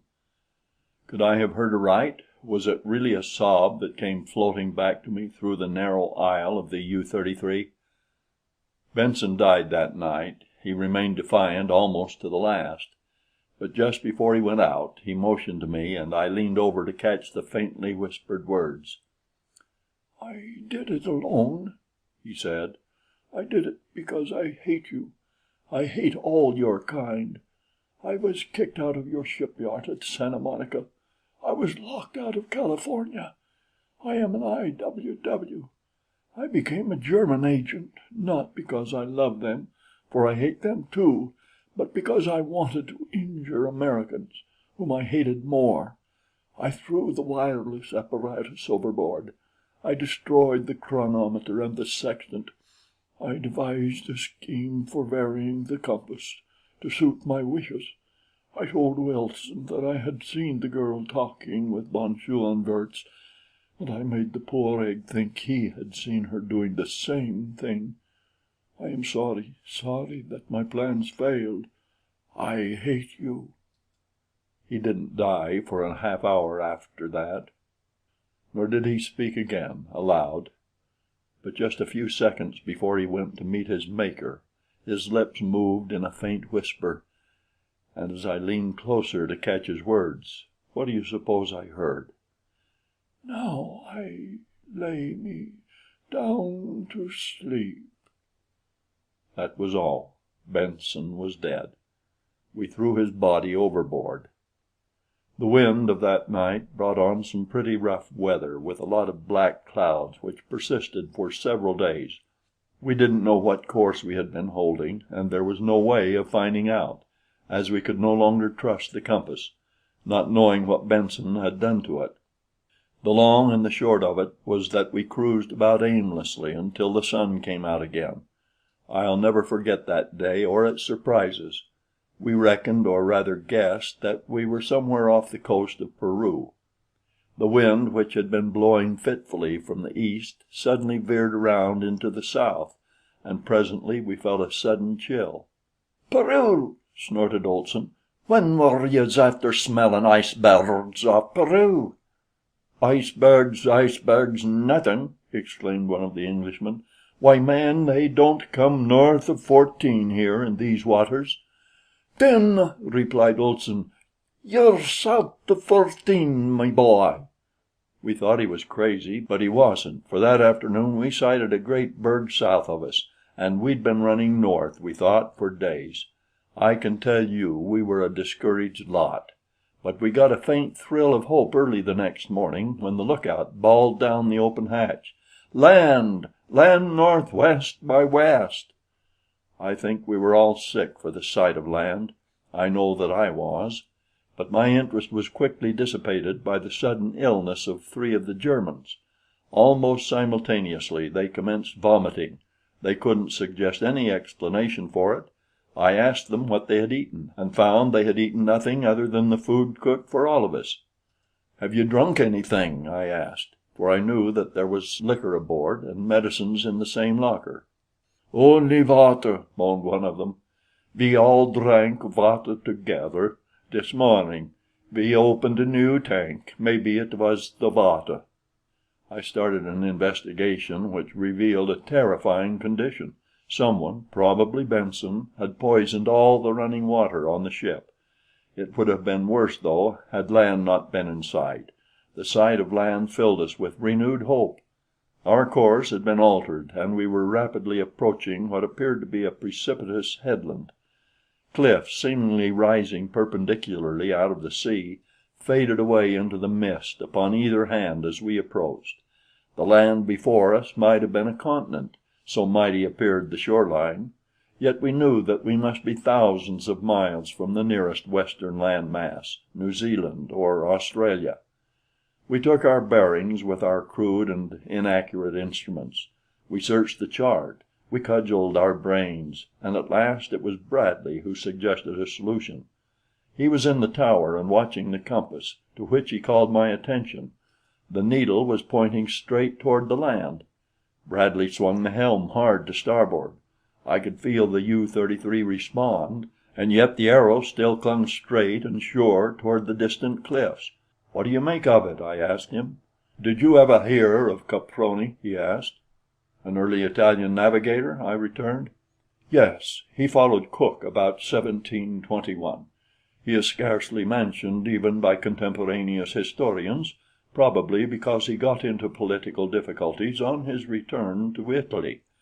It was the fashion to scoff at his claims, but I recall reading one of his works, his only one, I believe, in which he described a new continent in the South Seas, a continent made up of some strange metal which attracted the compass, a rock-bound, inhospitable coast, without beach or harbor, which extended for hundreds of miles. He could make no landing, nor in the several days he cruised about it did he see signs of life. He called it Caprona, and sailed away. I believe, sir, that we are looking upon the coast of Caprona, uncharted and forgotten for 200 years." "If you're right, it might account for much of the deviation of the compass during the past 2 days," I suggested. "Caprona has been luring us upon her deadly rocks. Well, we'll accept her challenge. We'll land upon Caprona. Along that long front there must be a vulnerable spot. We will find it, Bradley, for we must find it. We must find water on Caprona, or we must die. And so we approached the coast, upon which no living eyes had ever rested. Straight from the ocean's depths rose towering cliffs, shot with brown and blues and greens, withered moss and lichen, and the verdigris of copper, and everywhere the rusty ochre of iron pyrites. The cliff tops, though ragged, were of such uniform height as to suggest the boundaries of a great plateau, and now and again we caught glimpses of verdure topping the rocky escarpment, as though bush or jungle land had pushed outward from a lush vegetation farther inland to signal to an unseeing world that Caprona lived and joyed in life beyond her austere and repellent coast. But metaphor, however poetic, never slaked a dry throat. To enjoy Caprona's romantic suggestions we must have water, and so we came in close, always sounding, and skirted the shore. As close in as we dared cruise, we found fathomless depths and always the same undented coastline of bald cliffs. As darkness threatened, we drew away and lay well off the coast all night. We had not as yet really commenced to suffer for lack of water, but I knew that it would not be long before we did, and so at the first streak of dawn I moved in again and once more took up the hopeless survey of the forbidding coast. Toward noon we discovered a beach, the first we had seen. It was a narrow strip of sand at the base of a part of the cliff that seemed lower than any we had before scanned.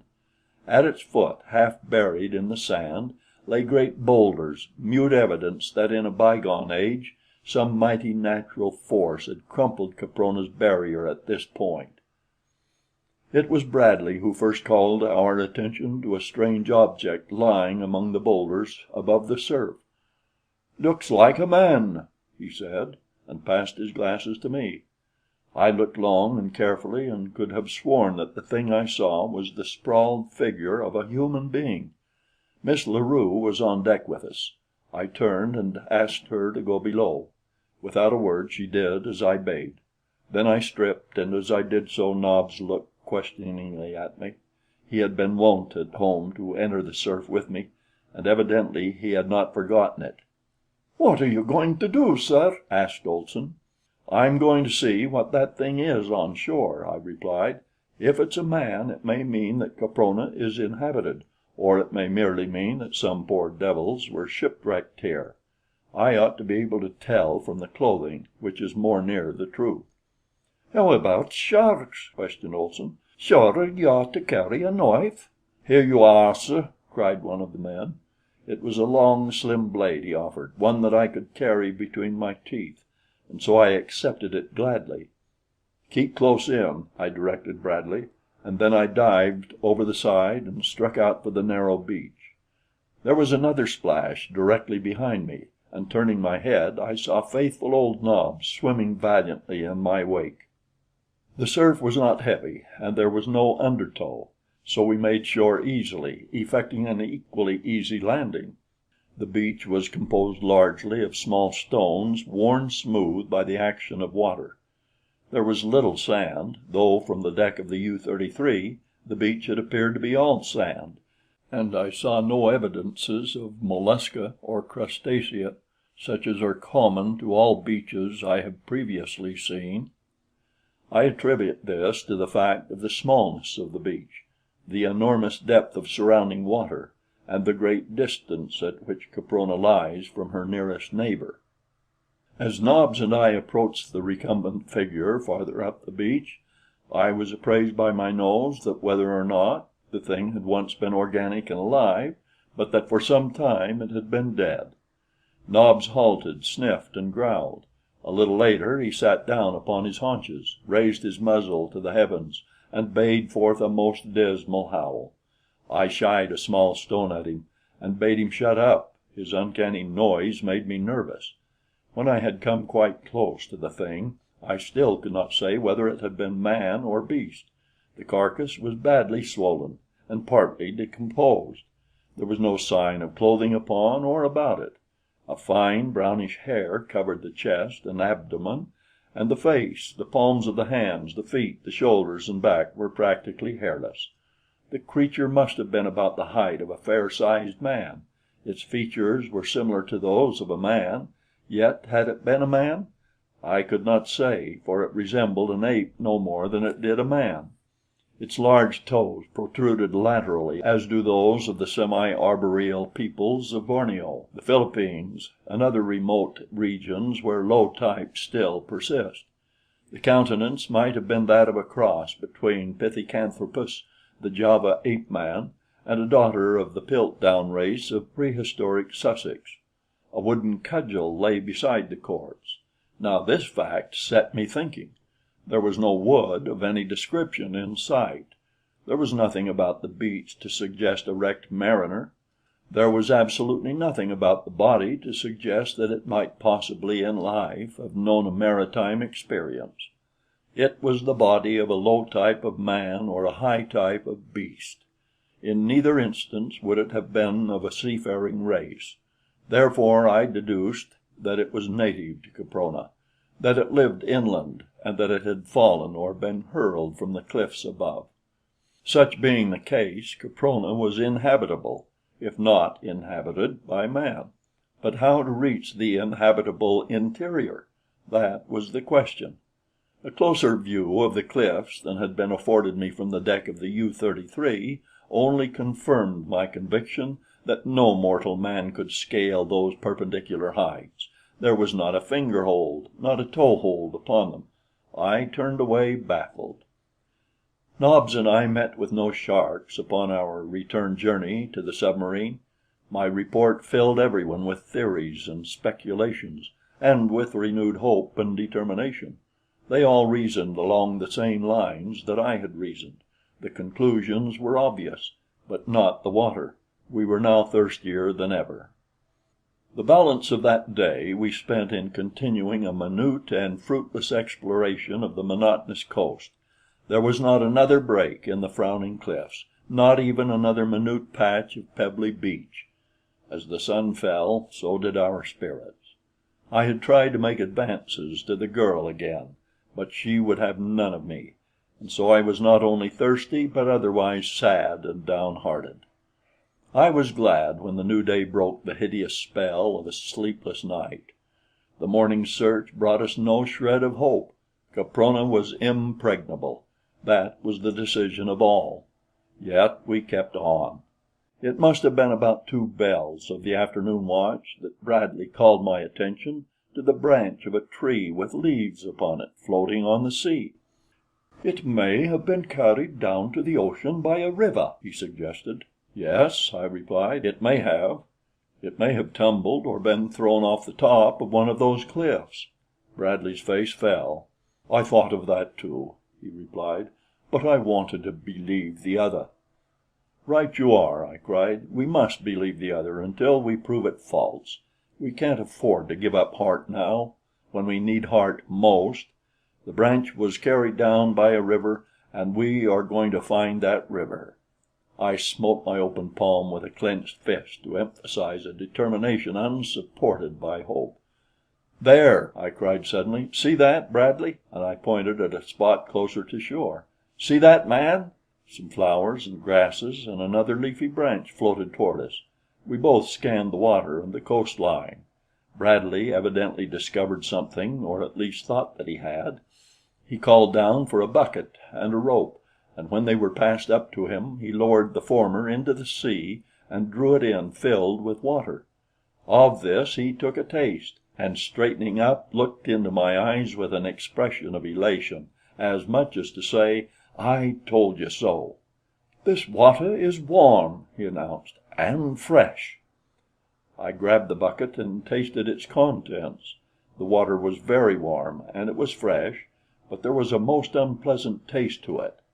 "Did you ever taste water from a stagnant pool full of tadpoles?" Bradley asked. "That's it!" I exclaimed. "That's just the taste, exactly, though I haven't experienced it since boyhood. But how can water from a flowing stream taste thus? And what the dickens makes it so warm? It must be at least 70 or 80 Fahrenheit, possibly higher." "Yes," agreed Bradley, "I should say higher. But where does it come from?" "That is easily discovered, now that we have found it," I answered. "It can't come from the ocean, so it must come from the land. All that we have to do is follow it, and sooner or later we shall come upon its source." We were already rather close in, but I ordered the U-33's prow turned inshore, and we crept slowly along, constantly dipping up the water and tasting it to assure ourselves that we didn't get outside the freshwater current. There was a very light offshore wind, and scarcely any breakers, so that the approach to the shore was continued without finding bottom. Yet, though we were already quite close, we saw no indication of any indentation in the coast from which even a tiny brooklet might issue, and certainly no mouth of a large river such as this must necessarily be to freshen the ocean even 200 yards from shore. The tide was running out, and this, together with the strong flow of the freshwater current, would have prevented our going against the cliffs even had we not been under power. As it was, we had to buck the combined forces in order to hold our position at all. We came up to within 25 feet of the sheer wall, which loomed high above us. There was no break in its forbidding face. As we watched the face of the waters and searched the cliff's high face, Olson suggested that the fresh water might come from a submarine geyser. This, he said, would account for its heat. But even as he spoke, a bush covered thickly with leaves and flowers bubbled to the surface and floated off astern. "Flowering shrubs don't thrive in the subterranean caverns from which geysers spring," suggested Bradley. Olson shook his head. "It beats me," he said. "I've got it!" I exclaimed suddenly. "Look there!" And I pointed at the base of the cliff ahead of us, which the receding tide was gradually exposing to our view. They all looked, and all saw what I had seen, the top of a dark opening in the rock, through which water was pouring out into the sea. "It's the subterranean channel of an inland river!" I cried. "It flows through a land covered with vegetation, and therefore a land upon which the sun shines. No subterranean caverns produce any order of plant life even remotely resembling what we have seen disgorged by this river. Beyond those cliffs lie fertile lands and fresh water, perhaps game." "Yes, sir," said Olson. "Behind the cliffs. Ye spoke a true word, sir. Behind." Bradley laughed, a rather sorry laugh, though. "You might as well call our attention to the fact, sir," he said, "that science has indicated that there is fresh water and vegetation on Mars." "Not at all," I rejoined. "A U-boat isn't constructed to navigate space, but it is designed to travel below the surface of the water." "You'd be after sailin' into that blank pocket?" asked Olson. "I would, Olson," I replied. "We haven't one chance for life in 100,000 if we don't find food and water upon Caprona. This water coming out of the cliff is not salt, but neither is it fit to drink, though each of us has drunk. It is fair to assume that inland the water is fed by pure streams, that there are fruits and herbs and game. Shall we lie out here and die of thirst and starvation, with a land of plenty possibly only a few hundred yards away? We have the means for navigating a subterranean river. Are we too cowardly to utilize this means?" "Be after goin' to it," said Olson. "I'm willing to see it through," agreed Bradley. "Then under the bottom wi' the best o' luck, and give 'em hell!" cried a young fellow who had been in the trenches.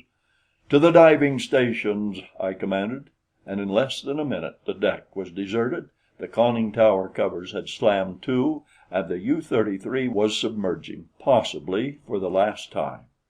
I know that I had this feeling, and I think that most of the others did. As we went down, I sat in the tower with the searchlight projecting its seemingly feeble rays ahead. We submerged very slowly, and without headway more than sufficient to keep her nose in the right direction, and as we went down, I saw outlined ahead of us the black opening in the great cliff. It was an opening that would have admitted a half dozen U-boats at one and the same time, roughly cylindrical in contour, and dark as the pit of perdition. As I gave the command which sent the U-33 slowly ahead, I could not but feel a certain uncanny presentiment of evil. Where were we going? What lay at the end of this great sewer? Had we bidden farewell forever to the sunlight and life, or were there before us dangers even greater than those which we now faced? I tried to keep my mind from vain imagining by calling everything which I observed to the eager ears below. I was the eyes of the whole company, and I did my best not to fail them. We had advanced 100 yards, perhaps, when our first danger confronted us. Just ahead was a sharp right-angled turn in the tunnel. I could see the river's flotsam hurtling against the rocky wall upon the left as it was driven on by the mighty current, and I feared for the safety of the U-33 in making so sharp a turn under such adverse conditions. But there was nothing for it but to try. I didn't warn my fellows of the danger.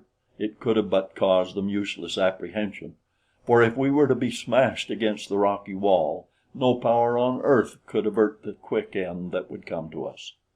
I gave the command full speed ahead and went charging toward the menace. I was forced to approach the dangerous left-hand wall in order to make the turn, and I depended upon the power of the motors to carry us through the surging waters in safety. Well, we made it, but it was a narrow squeak. As we swung around, the full force of the current caught us and drove the stern against the rocks. There was a thud which sent a tremor through the whole craft, and then a moment of nasty grinding as the steel hull scraped the rock wall. I expected momentarily the inrush of waters that would seal our doom, but presently from below came the welcome word that all was well. In another 50 yards there was a second turn, this time toward the left, but it was more of a gentle curve, and we took it without trouble.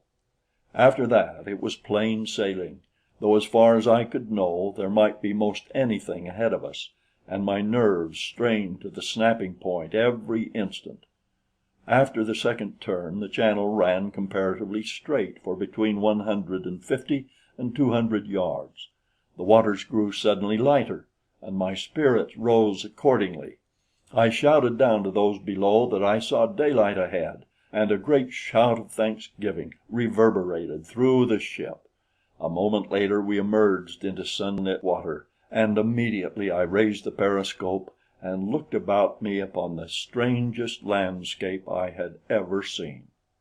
We were in the middle of a broad and now sluggish river, the banks of which were lined by giant arboraceous ferns, raising their mighty fronds 50, 100, 200 feet into the quiet air. Close by us something rose to the surface of the river and dashed at the periscope. I had a vision of wide, distended jaws, and then all was blotted out. A shiver ran down into the tower as the thing closed upon the periscope. A moment later it was gone, and I could see again. Above the trees there soared into my vision a huge thing on bat-like wings, a creature large as a large whale, but fashioned more after the order of a lizard. Then again something charged the periscope and blotted out the mirror. I will confess that I was almost gasping for breath as I gave the commands to emerge. Into what sort of strange land had fate guided us? The instant the deck was awash, I opened the conning tower hatch and stepped out. In another minute the deck hatch lifted, and those who were not on duty below streamed up the ladder, Olson bringing Nobs under one arm. For several minutes no one spoke. I think they must each have been as overcome by awe as was I. All about us was a flora and fauna as strange and wonderful to us as might have been those upon a distant planet had we suddenly been miraculously transported through ether to an unknown world. Even the grass upon the near bank was unearthly. Lush and high it grew, and each blade bore upon its tip a brilliant flower, violet or yellow or carmine or blue, making as gorgeous a sward as human imagination might conceive.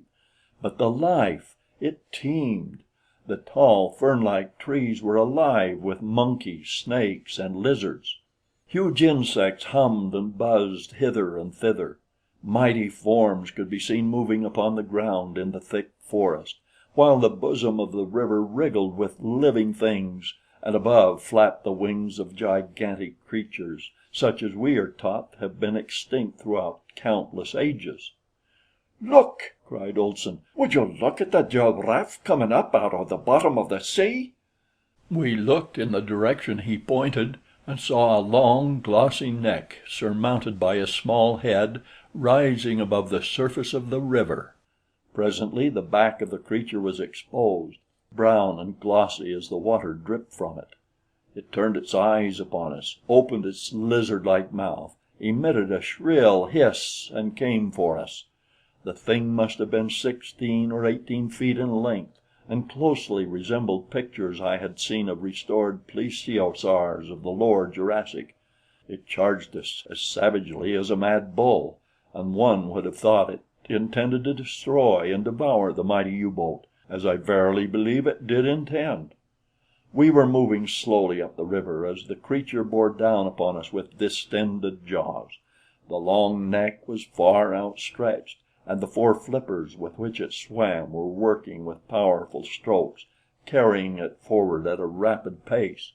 When it reached the craft's side, the jaws closed upon one of the stanchions of the deck rail and tore it from its socket as though it had been a toothpick stuck in putty. At this exhibition of titanic strength, I think we all simultaneously stepped backward, and Bradley drew his revolver and fired. The bullet struck the thing in the neck just above its body, but instead of disabling it, it merely increased its rage. Its hissing rose to a shrill scream as it raised half its body out of water onto the sloping sides of the hull of the U-33 and endeavored to scramble upon the deck to devour us. A dozen shots rang out as we, who were armed, drew our pistols and fired at the thing. But though struck several times, it showed no signs of succumbing, and only floundered farther aboard the submarine.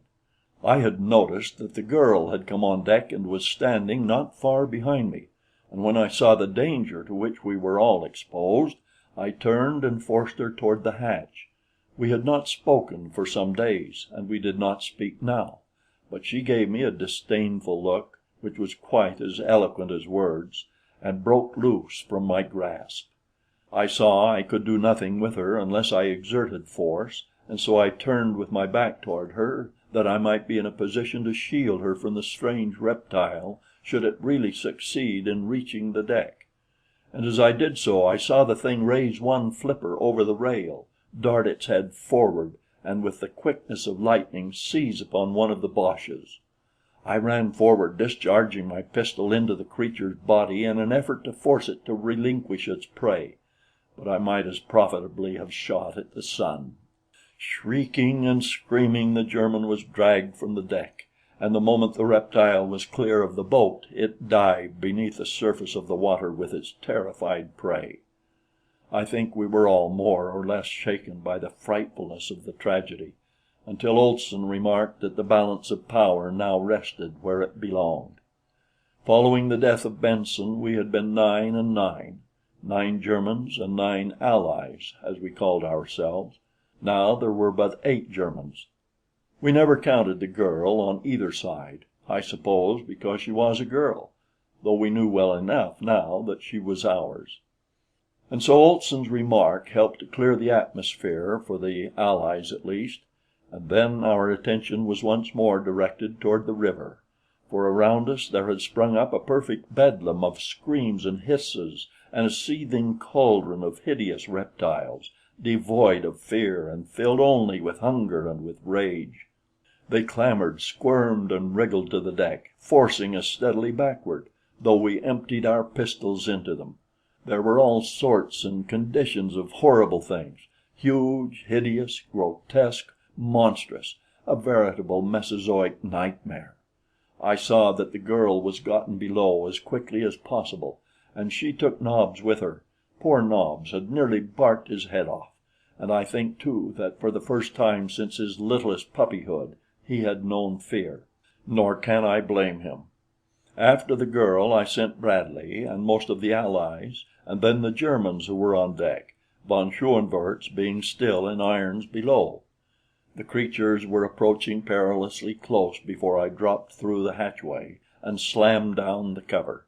Then I went into the tower and ordered full speed ahead, hoping to distance the fearsome things. But it was useless. Not only could any of them easily outdistance the U-33, but the further upstream we progressed, the greater the number of our besiegers, until, fearful of navigating a strange river at high speed, I gave orders to reduce and moved slowly and majestically through the plunging, hissing mass. I was mighty glad that our entrance into the interior of Caprona had been inside a submarine rather than in any other form of vessel. I could readily understand how it might have been that Caprona had been invaded in the past by venturesome navigators without word of it ever reaching the outside world, for I can assure you that only by submarine could man pass up that great sluggish river alive. We proceeded up the river for some 40 miles before darkness overtook us. I was afraid to submerge and lie on the bottom overnight, for fear that the mud might be deep enough to hold us, and as we could not hold with the anchor, I ran in close to shore, and in a brief interim of attack from the reptiles, we made fast to a large tree. We also dipped up some of the river water and found it, though quite warm, a little sweeter than before. We had food enough, and with the water we were all quite refreshed, but we missed fresh meat. It had been weeks now since we had tasted it, and the sight of the reptiles gave me an idea that a steak or two from one of them might not be bad eating. So I went on deck with a rifle, 20 of which were aboard the U-33. At sight of me, a huge thing charged and climbed to the deck. I retreated to the top of the conning tower, and when it had raised its mighty bulk to the level of the little deck on which I stood, I let it have a bullet right between the eyes. The thing stopped then and looked at me a moment, as much as to say, "Why, this thing has a stinger. I must be careful."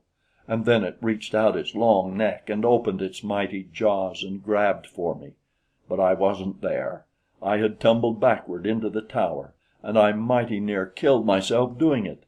When I glanced up, that little head on the end of its long neck was coming straight down on top of me, and once more I tumbled into greater safety, sprawling upon the floor of the cintrail. Olson was looking up, and seeing what was poking about in the tower, ran for an axe, nor did he hesitate a moment when he returned with one, but sprang up the ladder and commenced chopping away at that hideous face. The thing didn't have sufficient brain pan to entertain more than a single idea at once. Though chopped and hacked and with a bullet hole between its eyes, it still persisted madly in its attempt to get inside the tower and devour Olson, though its body was many times the diameter of the hatch, nor did it cease its efforts until after Olson had succeeded in decapitating it.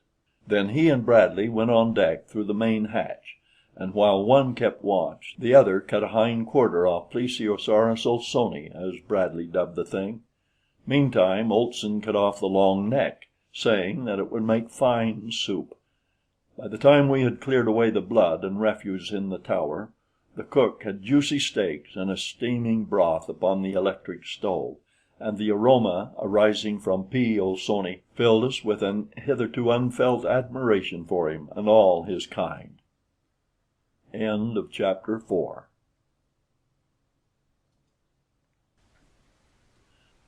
The Land That Time Forgot by Edgar Rice Burroughs. Chapter 5. The steaks we had that night, and they were fine, and the following morning we tasted the broth. It seemed odd to be eating a creature that should, by all the laws of paleontology, have been extinct for several million years. It gave one a feeling of newness that was almost embarrassing, although it didn't seem to embarrass our appetites. Olson ate until I thought he would burst. The girl ate with us that night at the little officers' mess just back of the torpedo compartment. The narrow table was unfolded, the 4 stools were set out, and for the first time in days we sat down to eat, and for the first time in weeks we had something to eat other than the monotony of the short rations of an impoverished U-boat. Nobs sat between the girl and me and was fed with morsels of the plesiosaurus steak, at the risk of forever contaminating his manners. He looked at me sheepishly all the time, for he knew that no well-bred dog should eat at table. But the poor fellow was so wasted from improper food that I couldn't enjoy my own meal had he been denied an immediate share in it. And anyway, Lys wanted to feed him, so there you are. Lys was coldly polite to me and sweetly gracious to Bradley and Olson. She wasn't of the gushing type, I knew, so I didn't expect much from her, and was duly grateful for the few morsels of attention she threw upon the floor to me. We had a pleasant meal, with only one unfortunate occurrence, when Olson suggested that possibly the creature we were eating was the same one that ate the German. It was some time before we could persuade the girl to continue her meal, but at last Bradley prevailed upon her, pointing out that we had come upstream nearly 40 miles since the boche had been seized, and that during that time we had seen literally thousands of these denizens of the river, indicating that the chances were very remote that this was the same plesiosaur. "And anyway," he concluded, "it was only a scheme of Mr. Olson's to get all the steaks for himself." We discussed the future and ventured opinions as to what lay before us, but we could only theorize at best, for none of us knew. If the whole land was infested by these and similar horrid monsters, life would be impossible upon it, and we decided that we would only search long enough to find and take aboard fresh water and such meat and fruits as might be safely procurable, and then retrace our way between the cliffs to the open sea. And so at last we turned into our narrow bunks, hopeful, happy, and at peace with ourselves, our lives, and our God, to awaken the following morning refreshed and still optimistic. We had an easy time getting away, as we learned later, because the saurians do not commence to feed until late in the morning. From noon to midnight their curve of activity is at its height, while from dawn to about 9 o'clock it is lowest. As a matter of fact, we didn't see one of them all the time we were getting under way, though I had the cannon raised to the deck and manned against an assault. I hoped, but I was none too sure, that shells might discourage them. The trees were full of monkeys of all sizes and shades, and once we thought we saw a man-like creature watching us from the depth of the forest. Shortly after we resumed our course upstream, we saw the mouth of another and smaller river emptying into the main channel from the south, that is, upon our right, and almost immediately after we came upon a large island 5 or 6 miles in length, and at 50 miles there was a still larger river than the last coming in from the northwest, the course of the main stream having now changed to northeast by southwest. The water was quite free from reptiles, and the vegetation upon the banks of the river had altered to more open and park-like forest, with eucalyptus and acacia mingled with a scattering of tree ferns, as though two distinct periods of geologic time had overlapped and merged. The grass, too, was less flowering, though there were still gorgeous patches mottling the greensward. And lastly, the fauna was less multitudinous. 6 or 7 miles farther, and the river widened considerably. Before us opened an expanse of water to the farther horizon, and then we sailed out upon an inland sea so large that only a shoreline upon our side was visible to us. The waters all about us were alive with life. There were still a few reptiles, but there were fish by the thousands, by the millions. The water of the inland sea was very warm, almost hot, and the atmosphere was hot and heavy above it. It seemed strange that beyond the buttressed walls of Caprona icebergs floated and the south wind was biting, for only a gentle breeze moved across the face of these living waters, and that was damp and warm.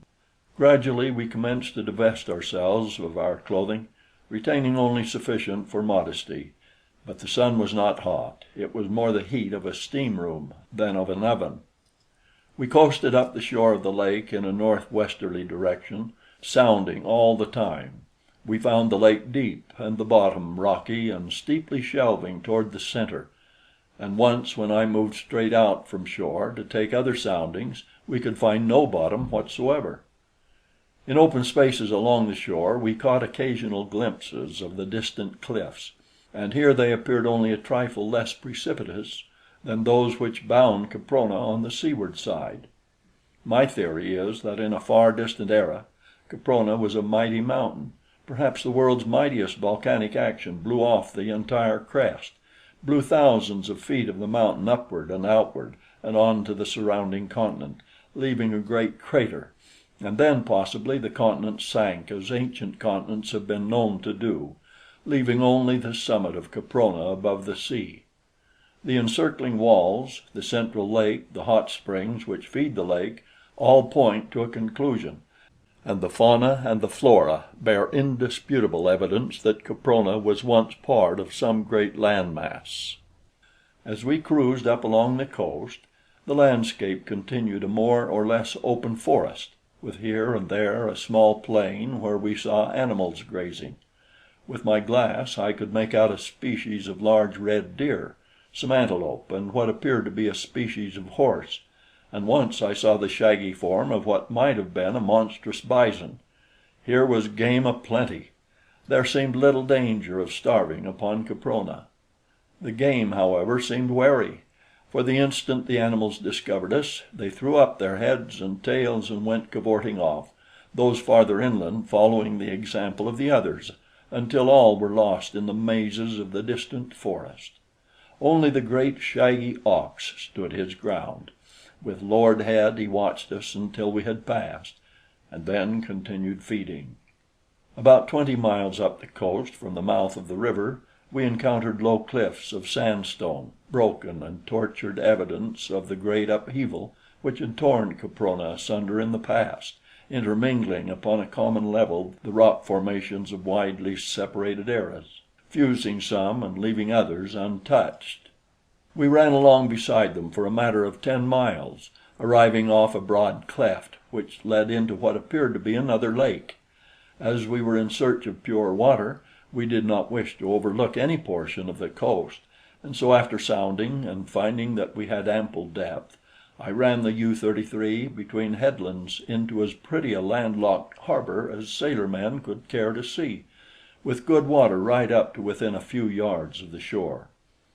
As we cruised slowly along, two of the Boches again saw what they believed to be a man or man-like creature watching us from a fringe of trees 100 yards inland, and shortly after we discovered the mouth of a small stream emptying into the bay.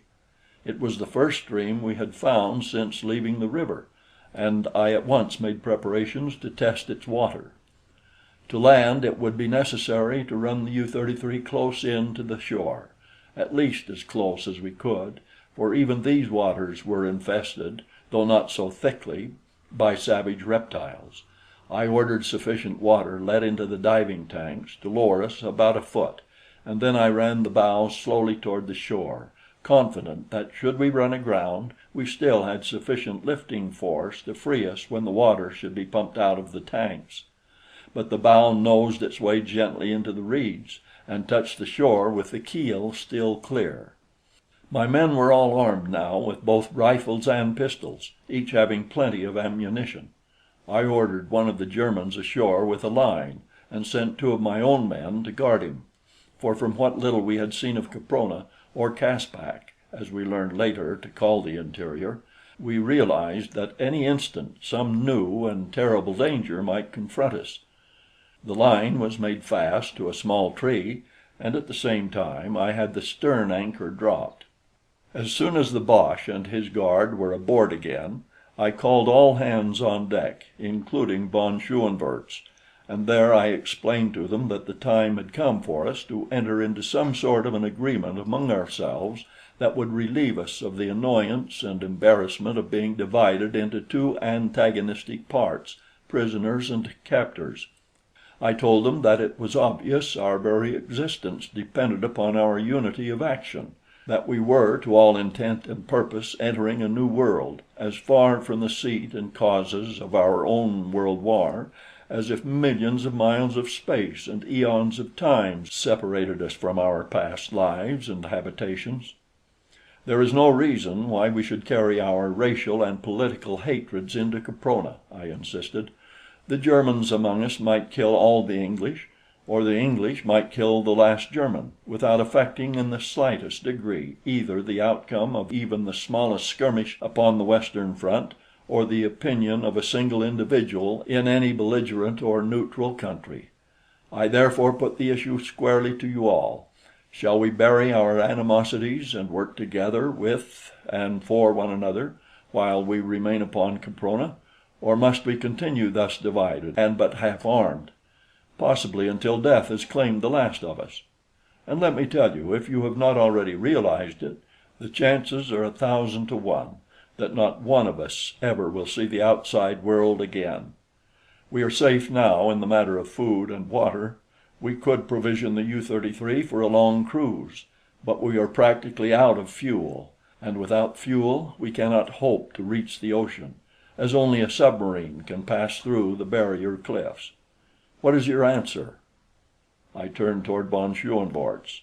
He eyed me in that disagreeable way of his and demanded to know, in case they accepted my suggestion, what their status would be in event of our finding a way to escape with the U-33.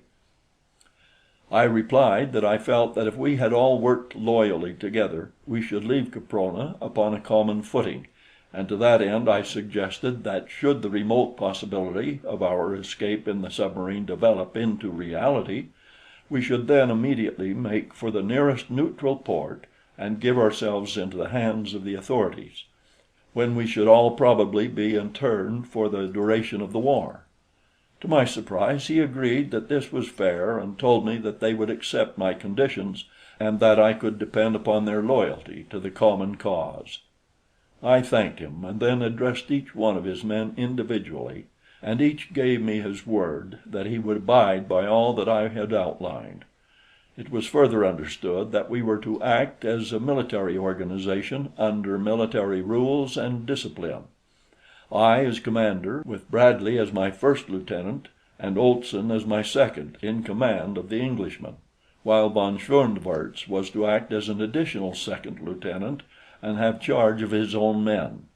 The four of us were to constitute a military court, under which men might be tried and sentenced to punishment for infraction of military rules and discipline, even to the passing of the death sentence. I then had arms and ammunition issued to the Germans, and leaving Bradley and 5 men to guard the U-33, the balance of us went ashore. The first thing we did was to taste the water of the little stream, which to our delight we found sweet, pure, and cold. This stream was entirely free from dangerous reptiles because, as I later discovered, they became immediately dormant when subjected to a much lower temperature than 70 degrees Fahrenheit. They dislike cold water and keep as far away from it as possible. There were countless brook trout here, and deep holes that invited us to bathe, and along the bank of the stream were trees bearing a close resemblance to ash and beech and oak, their characteristics evidently induced by the lower temperature of the air above the cold water, and by the fact that their roots were watered by the water from the stream rather than from the warm springs which we afterward found in such abundance elsewhere. Our first concern was to fill the water tanks of the U-33 with fresh water, and that having been accomplished, we set out to hunt for game and explore inland for a short distance. Olson, von Schoenvorts, 2 Englishmen, and 2 Germans accompanied me, leaving 10 to guard the ship and the girl. I had intended leaving Nobs behind, but he got away and joined me and was so happy over it that I hadn't the heart to send him back. We followed the stream upward through a beautiful country for about 5 miles, and then came upon its source in a little boulder-strewn clearing. From among the rocks bubbled fully 20 ice-cold springs. North of the clearing rose sandstone cliffs to a height of some 50 to 75 feet, with tall trees growing at their base and almost concealing them from our view. To the west the country was flat and sparsely wooded, and here it was that we saw our first game, a large red deer. It was grazing away from us and had not seen us when one of my men called my attention to it. Motioning for silence and having the rest of the party lie down, I crept toward the quarry, accompanied only by Whitely. We got within 100 yards of the deer when he suddenly raised his antlered head and pricked up his great ears. We both fired at once and had the satisfaction of seeing the buck drop. Then we ran forward to finish him with our knives. The deer lay in a small open space close to a clump of acacias, and we had advanced to within several yards of our kill when we both halted suddenly and simultaneously. Whitely looked at me and I looked at Whitely, and then we both looked back in the direction of the deer. "Blimey!" he said. "What is it, sir?" "It looks to me, Whitely, like an error," I said. "Some assistant god who had been creating elephants must have been temporarily transferred to the lizard department." "I wouldn't say that, sir," said Whitely. "It sounds blasphemous." "It is more blasphemous than that thing which is swiping our meat," I replied, "for whatever the thing was, it had leaped upon our deer and was devouring it in great mouthfuls, which it swallowed without mastication. The creature appeared to be a great lizard at least 10 feet high, with a huge, powerful tail as long as its torso, mighty hind legs and short forelegs. When it had advanced from the wood, it hopped much after the fashion of a kangaroo, using its hind feet and tail to propel it, and when it stood erect, it sat upon its tail. Its head was long and thick with a blunt muzzle, and the opening of the jaws ran back to a point behind the eyes, and the jaws were armed with long, sharp teeth. The scaly body was covered with black and yellow spots about a foot in diameter and irregular in contour. These spots were outlined in red, with edgings about an inch wide. The underside of the chest, body, and tail were a greenish white. "What say we pot the bloomin' bird, sir?" suggested Whitely. I told him to wait until I gave the word. Then we would fire simultaneously, he at the heart and I at the spine. "At the heart, sir? Yes, sir," he replied, and raised his piece to his shoulder. Our shots rang out together. The thing raised its head and looked about until its eyes rested upon us. Then it gave vent to a most appalling hiss that rose to the crescendo of a terrific shriek and came for us. "Beat it, Whitely!" I cried as I turned to run. We were about a quarter of a mile from the rest of our party and in full sight of them as they lay in the tall grass watching us. That they saw all that had happened was evidenced by the fact that they now rose and ran toward us, and at their head leaped Nobs. The creature in our rear was gaining on us rapidly when Nobs flew past me like a meteor and rushed straight for the frightful reptile. I tried to recall him, but he would pay no attention to me, and as I couldn't see him sacrificed, I too stopped and faced the monster.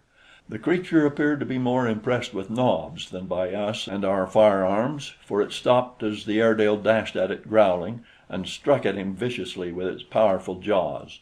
Nobs, though, was lightning by comparison with the slow-thinking beast, and dodged his opponent's thrust with ease. Then he raced to the rear of the tremendous thing and seized it by the tail. There Nobs made the error of his life. Within that mottled organ were the muscles of a Titan, the force of a dozen mighty catapults, and the owner of the tail was fully aware of the possibilities which it contained. With a single flip of the tip, it sent poor Nobs sailing through the air 100 feet above the ground, straight back into the clump of acacias from which the beast had leaped upon our kill. And then the grotesque thing sank lifeless to the ground. Olson and von Schoenvorts came up a minute later with their men. Then we all cautiously approached the still form upon the ground. The creature was quite dead, and an examination resulted in disclosing the fact that Whitely's bullet had pierced its heart and mine had severed the spinal cord. "But why didn't it die instantly?" I exclaimed. "Because," said von Schoenvorts in his disagreeable way, "the beast is so large and its nervous organization of so low a caliber that it took all this time for the intelligence of death to reach and be impressed upon the minute brain. The thing was dead when your bullet struck it, but it did not know it for several seconds. possibly a minute. If I am not mistaken, it is an Allosaurus of the Upper Jurassic, remains of which have been found in central Wyoming in the suburbs of New York." An Irishman by the name of Brady grinned. I afterward learned that he had served 3 years on the traffic squad of the Chicago police force. I had been calling Nobs in the meantime, and was about to set out in search of him, fearing, to tell the truth, to do so, lest I find him mangled and dead among the trees of the acacia grove, when he suddenly emerged from among the boles, his ears flattened, his tail between his legs, and his body screwed into a suppliant S. He was unharmed, except for minor bruises, but he was the most chastened dog I have ever seen. We gathered up what was left of the red deer after skinning and cleaning it, and set out upon our return journey toward the U-boat. On the way, Olson, von Schoenvorts, and I discussed the needs of our immediate future, and we were unanimous in placing foremost the necessity of a permanent camp on shore. The interior of a U-boat is about as impossible and uncomfortable an abiding place as one can well imagine, and in this warm climate and in warm water it was almost unendurable. So we decided to construct a palisaded camp. End of chapter 5. The Land That Time Forgot by Edgar Rice Burroughs. Chapter 6. As we strolled slowly back toward the boat, planning and discussing this, we were suddenly startled by a loud and unmistakable detonation. "A shell from the U-33!" exclaimed von Schoenvorts. "What can be after signifyin'?" queried Olson.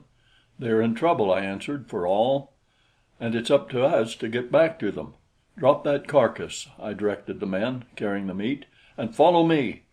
I set off at a rapid run in the direction of the harbor.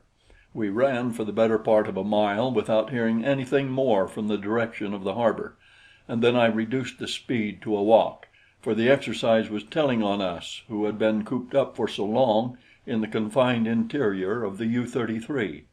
Puffing and panting, we plodded on until within about a mile of the harbor we came upon a sight that brought us all up standing. We had been passing through a little heavier timber than was usual to this part of the country, when we suddenly emerged into an open space, in the center of which was such a band as might have caused the most courageous to pause. It consisted of upward of 500 individuals, representing several species closely allied to man. There were anthropoid apes and gorillas. These I had no difficulty in recognizing, but there were other forms which I had never before seen, and I was hard put to it to say whether they were ape or man. Some of them resembled the corpse we had found upon the narrow beach against Caprona's sea wall, while others were of a still lower type, more nearly resembling the apes, and yet others were uncannily manlike, standing there erect, being less hairy and possessing better shaped heads. There was one among the lot, evidently the leader of them, who bore a close resemblance to the so-called Neanderthal man of La Chapelle-aux-Saints. There was the same short, stocky trunk, upon which rested an enormous head, habitually bent forward into the same curvature as the back, the arms shorter than the legs, and the lower leg considerably shorter than that of modern man, the knees bent forward and never straightened. This creature, and one or two others who appeared to be of a lower order than he, yet higher than that of the apes, carried heavy clubs. The others were armed only with giant muscles and fighting fangs, nature's weapons. All were males, and all were entirely naked, nor was there upon even the highest among them a sign of ornamentation. At sight of us they turned with bared fangs and low growls to confront us. I did not wish to fire among them unless it became absolutely necessary, and so I started to lead my party around them. But the instant that the Neanderthal man guessed my intention, he evidently attributed it to cowardice upon our part, and with a wild cry he leaped toward us, waving his cudgel above his head. The others followed him, and in a minute we should have been overwhelmed. I gave the order to fire, and at the first volley 6 of them went down, including the Neanderthal man. The others hesitated a moment and then broke for the trees, some running nimbly among the branches, while others lost themselves to us between the boles. Both von Schoenvorts and I noticed that at least two of the higher, manlike types took to the trees quite as nimbly as the apes, while others that more nearly approached man in carriage and appearance sought safety upon the ground with the gorillas. An examination disclosed that five of our erstwhile opponents were dead, and the sixth, the Neanderthal man, was but slightly wounded, a bullet having glanced from his thick skull, stunning him. We decided to take him with us to camp, and by means of belts we managed to secure his hands behind his back and place a leash around his neck before he regained consciousness. We then retraced our steps for our meat, being convinced by our own experience that those aboard the U-33 had been able to frighten off this party with a single shell, but when we came to where we had left the deer, it had disappeared. On the return journey, Whitely and I preceded the rest of the party by about 100 yards in the hope of getting another shot at something edible, for we were all greatly disgusted and disappointed by the loss of our venison. Whitely and I advanced very cautiously, and not having the whole party with us, we fared better than on the journey out, bagging two large antelope not a half mile from the harbor. So with our game and our prisoner we made a cheerful return to the boat, where we found that all were safe. On the shore, a little north of where we lay, there were the corpses of 20 of the wild creatures who had attacked Bradley and his party in our absence, and the rest of whom we had met and scattered a few minutes later. We felt that we had taught these wild ape men a lesson, and that because of it we would be safer in the future, at least safer from them. But we decided not to abate our carefulness one whit, feeling that this new world was filled with terrors still unknown to us, nor were we wrong. The following morning we commenced work upon our camp, Bradley, Olson, von Schoenvorts, Miss La Rue and I having sat up half the night discussing the matter and drawing plans. We set the men at work felling trees, selecting for the purpose jarrah, a hard, weather-resisting timber which grew in profusion near by. Half the men labored, while the other half stood guard, alternating each hour with an hour off at noon. Olson directed this work. Bradley, von Schoenvorts and I, with Miss La Rue's help, staked out the various buildings and the outer wall. When the day was done, we had quite an array of logs nicely notched and ready for our building operations on the morrow, and we were all tired, for after the buildings had been staked out, we all fell in and helped with the logging, all but von Schoenvorts. He, being a Prussian and a gentleman, couldn't stoop to such menial labor in the presence of his men, and I didn't see fit to ask it of him, as the work was purely voluntary upon our part. He spent the afternoon shaping a swagger stick from the branch of a jarrah and talking with Miss La Rue, who had sufficiently unbent toward him to notice his existence. We saw nothing of the wild men of the previous day, and only once were we menaced by any of the strange denizens of Caprona, when some frightful nightmare of the sky swooped down upon us, only to be driven off by a fusillade of bullets. The thing appeared to be some variety of pterodactyl, and what with its enormous size and ferocious aspect was most awe-inspiring. There was another incident too, which to me at least was far more unpleasant than the sudden onslaught of the prehistoric reptile. Two of the men, both Germans, were stripping a felled tree of its branches. Von Schoenvorts had completed his swagger stick, and he and I were passing close to where the two worked. One of them threw to his rear a small branch that he had just chopped off, and as misfortune would have it, it struck von Schoenvorts across the face. It couldn't have hurt him, for it didn't leave a mark, but he flew into a terrific rage, shouting "Achtung!" in a loud voice. The sailor immediately straightened up, faced his officer, clicked his heels together and saluted. "Pig!" roared the Baron, and struck the fellow across the face, breaking his nose. I grabbed von Schoenvorts' arm and jerked him away before he could strike again, if such had been his intention, and then he raised his little stick to strike me, but before it descended, the muzzle of my pistol was against his belly, and he must have seen in my eyes that nothing would suit me better than an excuse to pull the trigger. Like all his kind and all other bullies, von Schoenvorts was a coward at heart, and so he dropped his hand to his side and started to turn away. But I pulled him back, and there before his men I told him that such a thing must never again occur, that no man was to be struck or otherwise punished other than in due process of the laws that we had made and the court that we had established. All the time the sailor stood rigidly at attention, nor could I tell from his expression whether he most resented the blow his officer had struck him or my interference in the gospel of the Kaiser breed. Nor did he move until I said to him, "Plesser, you may return to your quarters and dress your wound." Then he saluted and marched stiffly off toward the U-33.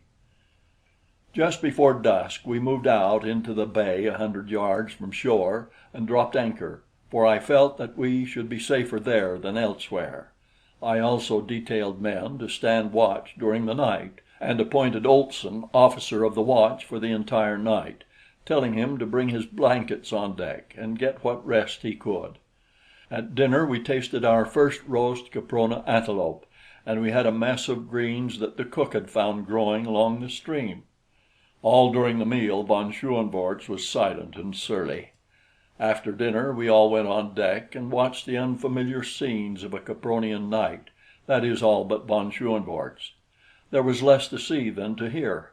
From the great inland lake behind us came the hissing and the screaming of countless saurians. Above us we heard the flap of giant wings, while from the shore rose the multitudinous voices of a tropical jungle, of a warm, damp atmosphere such as must have enveloped the entire earth during the Paleozoic and Mesozoic eras. But here were intermingled the voices of later eras, the scream of the panther, the roar of the lion, the baying of wolves, and a thunderous growling which we could attribute to nothing earthly, but which one day we were to connect with the most fearsome of ancient creatures. One by one the others went to their rooms, until the girl and I were left alone together, for I had permitted the watch to go below for a few minutes, knowing that I would be on deck. Miss La Rue was very quiet, though she replied graciously enough to whatever I had to say that required a reply. I asked her if she did not feel well. "Yes," she said, "but I am depressed by the awfulness of it all. I feel of so little consequence, so small and helpless in the face of all these myriad manifestations of life stripped to the bone of its savagery and brutality. I realize as never before how cheap and valueless a thing is life. Life seems a joke, a cruel, grim joke. You are a laughable incident or a terrifying one, as you happen to be less powerful or more powerful than some other form of life which crosses your path. But as a rule you are of no moment whatsoever to anything but yourself. You are a comic little figure hopping from the cradle to the grave. Yes, that is our trouble. We take ourselves too seriously. But Caprona should be a sure cure for that." She paused and laughed. "You have evolved a beautiful philosophy," I said. "It fills such a longing in the human breast. It is full, it is satisfying, it is ennobling. What wondrous strides toward perfection the human race might have made if the first man had evolved it and it had persisted until now as the creed of humanity." "I don't like irony," she said. "It indicates a small soul." "What other sort of soul, then, would you expect from a comic little figure hopping from the cradle to the grave?" I inquired. "And what difference does it make anyway, what you like and what you don't like? You are here for but an instant, and you mustn't take yourself too seriously." She looked up at me with a smile. "I imagine that I am frightened and blue," she said, "and I know that I am very, very homesick and lonely." There was almost a sob in her voice as she concluded. It was the first time that she had spoken thus to me. Involuntarily I laid my hand upon hers where it rested on the rail. "I know how difficult your position is," I said, "but don't feel that you are alone. There is one here who would do anything in the world for you," I ended lamely. She did not withdraw her hand, and she looked up into my face with tears on her cheeks, and I read in her eyes the thanks her lips could not voice. Then she looked away across the weird moonlit landscape and sighed. Evidently her newfound philosophy had tumbled about her ears, for she was seemingly taking herself seriously. I wanted to take her in my arms and tell her how I loved her, and had taken her hand from the rail and started to draw her toward me, when Olson came blundering up on deck with his bedding. The following morning we started building operations in earnest, and things progressed finely. The Neanderthal man was something of a care, for we had to keep him in irons all the time, and he was mighty savage when approached; but after a time he became more docile, and then we tried to discover if he had a language. Lys spent a great deal of time talking to him and trying to draw him out, but for a long while she was unsuccessful. It took us 3 weeks to build all the houses, which we constructed close by a cold spring some 2 miles from the harbor. We changed our plans a trifle when it came to building the palisade, for we found a rotted cliff near by where we could get all the flat building stone we needed, and so we constructed a stone wall entirely around the buildings. It was in the form of a square, with bastions and towers at each corner which would permit an enfilading fire along any side of the fort, and was about 135 feet square on the outside, with walls 3 feet thick at the bottom and about 1.5 feet wide at the top, and 15 feet high. It took a long time to build that wall, and we all turned in and helped, except von Schoenvorts, who, by the way, had not spoken to me except in the line of official business since our encounter, a condition of armed neutrality which suited me to a T. We have just finished it, the last touches being put on today. I quit about a week ago and commenced working on this chronicle for our strange adventures, which will account for any minor errors in chronology which may have crept in. There was so much material that I may have made some mistakes, but I think they are but minor and few. I see in reading over the last few pages that I neglected to state that Lys finally discovered that the Neanderthal man possessed a language. She had learned to speak it, and so have I, to some extent. It was he, his name he says is Am or Om, who told us that this country is called Caspak. When we asked him how far it extended, he waved both arms about his head in an all-including gesture which took in apparently the entire universe. He is more tractable now, and we are going to release him, for he has assured us that he will not permit his fellows to harm us. He calls us Galus, and says that in a short time he will be a Galu. It is not quite clear to us what he means. He says that there are many Galus north of us, and that as soon as he becomes one, he will go and live with them. Ahm went out to hunt with us yesterday, and was much impressed by the ease with which our rifles brought down antelopes and deer. We have been living upon the fat of the land, Ahm having shown us the edible fruits, tubers, and herbs, and twice a week we go out after fresh meat. A certain proportion of this we dry and store away, for we do not know what may come. Our drying process is really smoking. We have also dried a large quantity of 2 varieties of cereal, which grow wild a few miles south of us. One of these is a giant Indian maize, a lofty perennial often 50 and 60 feet in height, with ears the size of a man's body and kernels as large as your fist. We have had to construct a second storehouse for the great quantity of this that we have gathered. September 3, 1916. 3 months ago today, the torpedo from the U-33 started me from the peaceful deck of the American liner upon the strange voyage which has ended here in Caspak. We have settled down to an acceptance of our fate, for all are convinced that none of us will ever see the outer world again. Ahm's repeated assertions that there are human beings like ourselves in Caspak have roused the men to a keen desire for exploration. I sent out one party last week under Bradley. Ahm, who is now free to go and come as he wishes, accompanied them. They marched about 25 miles due west, encountering many terrible beasts and reptiles and not a few manlike creatures whom Ahm sent away. Here is Bradley's report of the expedition. Marched 15 miles the first day, camping on the bank of a large stream which runs southward. Game was plentiful, and we saw several varieties which we had not before encountered in Caspak. Just before making camp, we were charged by an enormous woolly rhinoceros, which Plesser dropped with a perfect shot. We had rhinoceros steaks for supper. Ahm called the thing Attis. It was almost a continuous battle from the time we left the fort until we arrived at camp.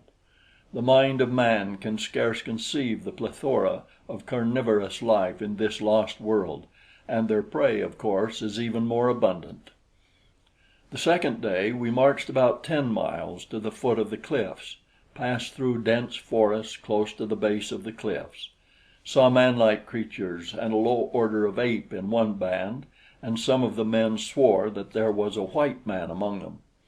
They were inclined to attack us at first, but a volley from our rifles caused them to change their minds.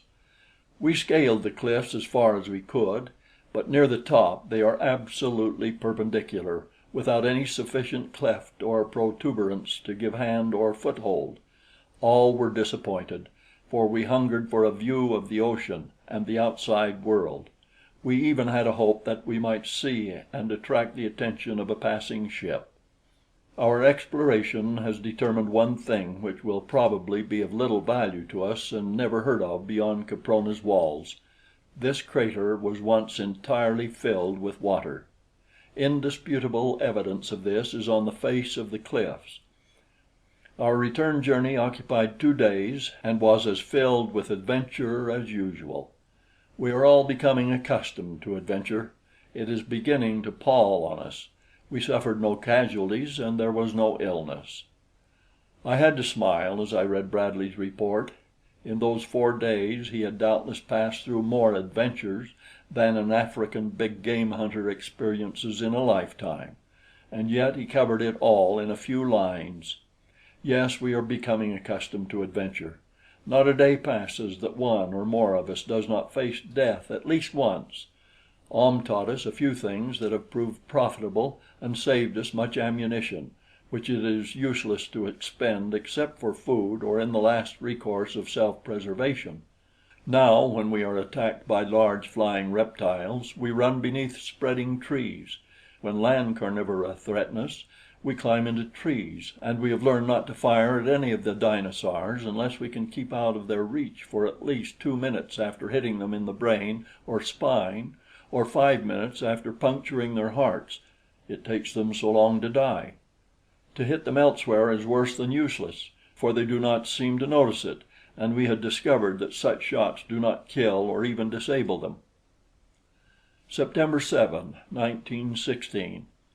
Much has happened since I last wrote. Bradley is away again on another exploration expedition to the cliffs.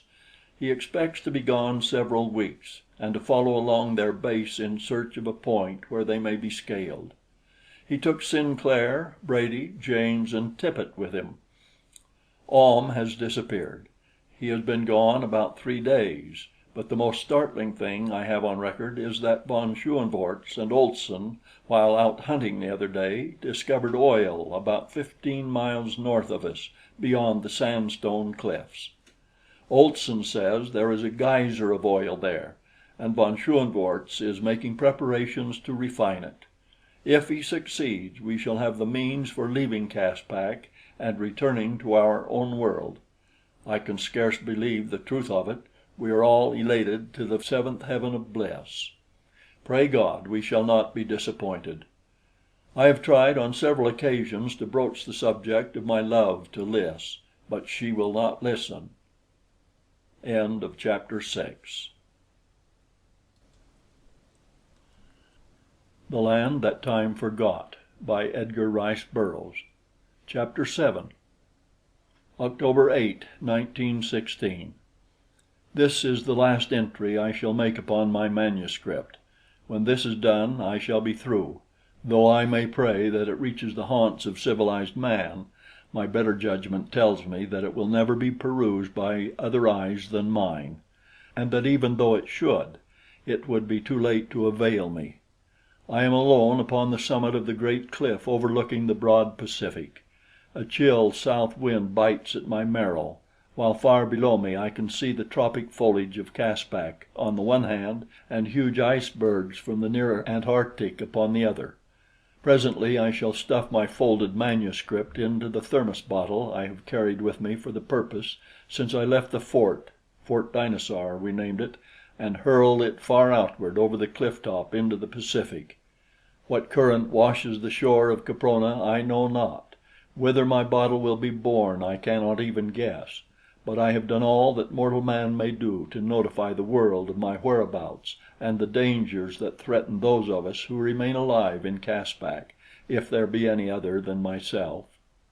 About the 8th of September I accompanied Olson and von Schoenvorts to the oil geyser. Lys came with us, and we took a number of things which von Schoenvorts wanted for the purpose of erecting a crude refinery. We went up the coast some 10 or 12 miles in the U-33, tying up to shore near the mouth of a small stream which emptied great volumes of crude oil into the sea. I find it difficult to call this great lake by any other name. Then we disembarked and went inland about 5 miles, where we came upon a small lake entirely filled with oil, from the center of which a geyser of oil spouted. On the edge of the lake we helped von Schoenvorts build his primitive refinery. We worked with him for 2 days until he got things fairly well started, and then we returned to Fort Dinosaur, as I feared that Bradley might return and be worried by our absence. The U-33 merely landed those of us that were to return to the fort, and then retraced its course toward the oil well. Olson, Whitely, Wilson, Miss La Rue, and myself disembarked, while von Schoenvorts and his German crew returned to refine the oil. The next day Plesser and 2 other Germans came down overland for ammunition. Plesser said they had been attacked by wild men and had exhausted a great deal of ammunition. He also asked permission to get some dried meat and maize, saying that they were so busy with the work of refining that they had no time to hunt. I let him have everything he asked for, and never once did a suspicion of their intentions enter my mind. They returned to the oil well the same day, while we continued with the multitudinous duties of camp life. For 3 days nothing of moment occurred. Bradley did not return, nor did we have any word from von Schoenvorts. In the evening Lys and I went up into one of the bastion towers and listened to the grim and terrible night life of the frightful ages of the past. Once a saber-tooth screamed almost beneath us, and the girl shrank close against me.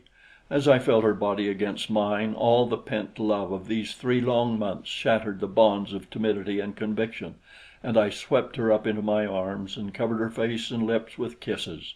She did not struggle to free herself, but instead her dear arms crept up about my neck and drew my own face even closer to hers. "You love me, Lys?" I cried. I felt her head nod an affirmative against my breast. "Tell me, Lys," I begged. "Tell me in words how much you love me." Low and sweet and tender came the answer: "I love you beyond all conception." My heart filled with rapture then, and it fills now as it has each of the countless times I have recalled those dear words, as it shall fill always until death has claimed me.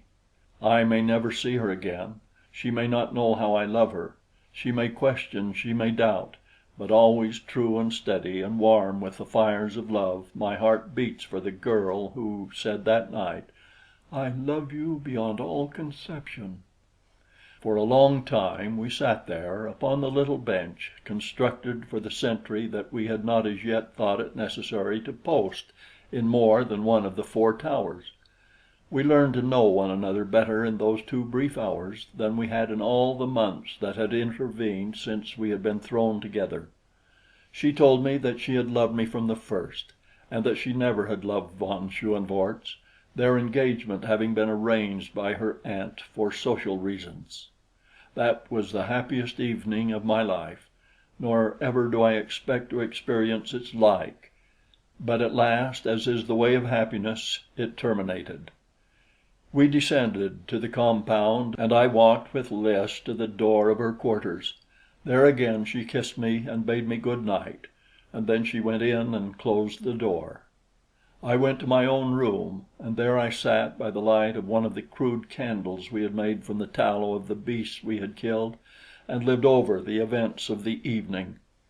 At last I turned in and fell asleep, dreaming happy dreams and planning for the future, for even in savage Caspak I was bound to make my girl safe and happy. It was daylight when I awoke. Wilson, who was acting as cook, was up and astir at his duties in the cookhouse.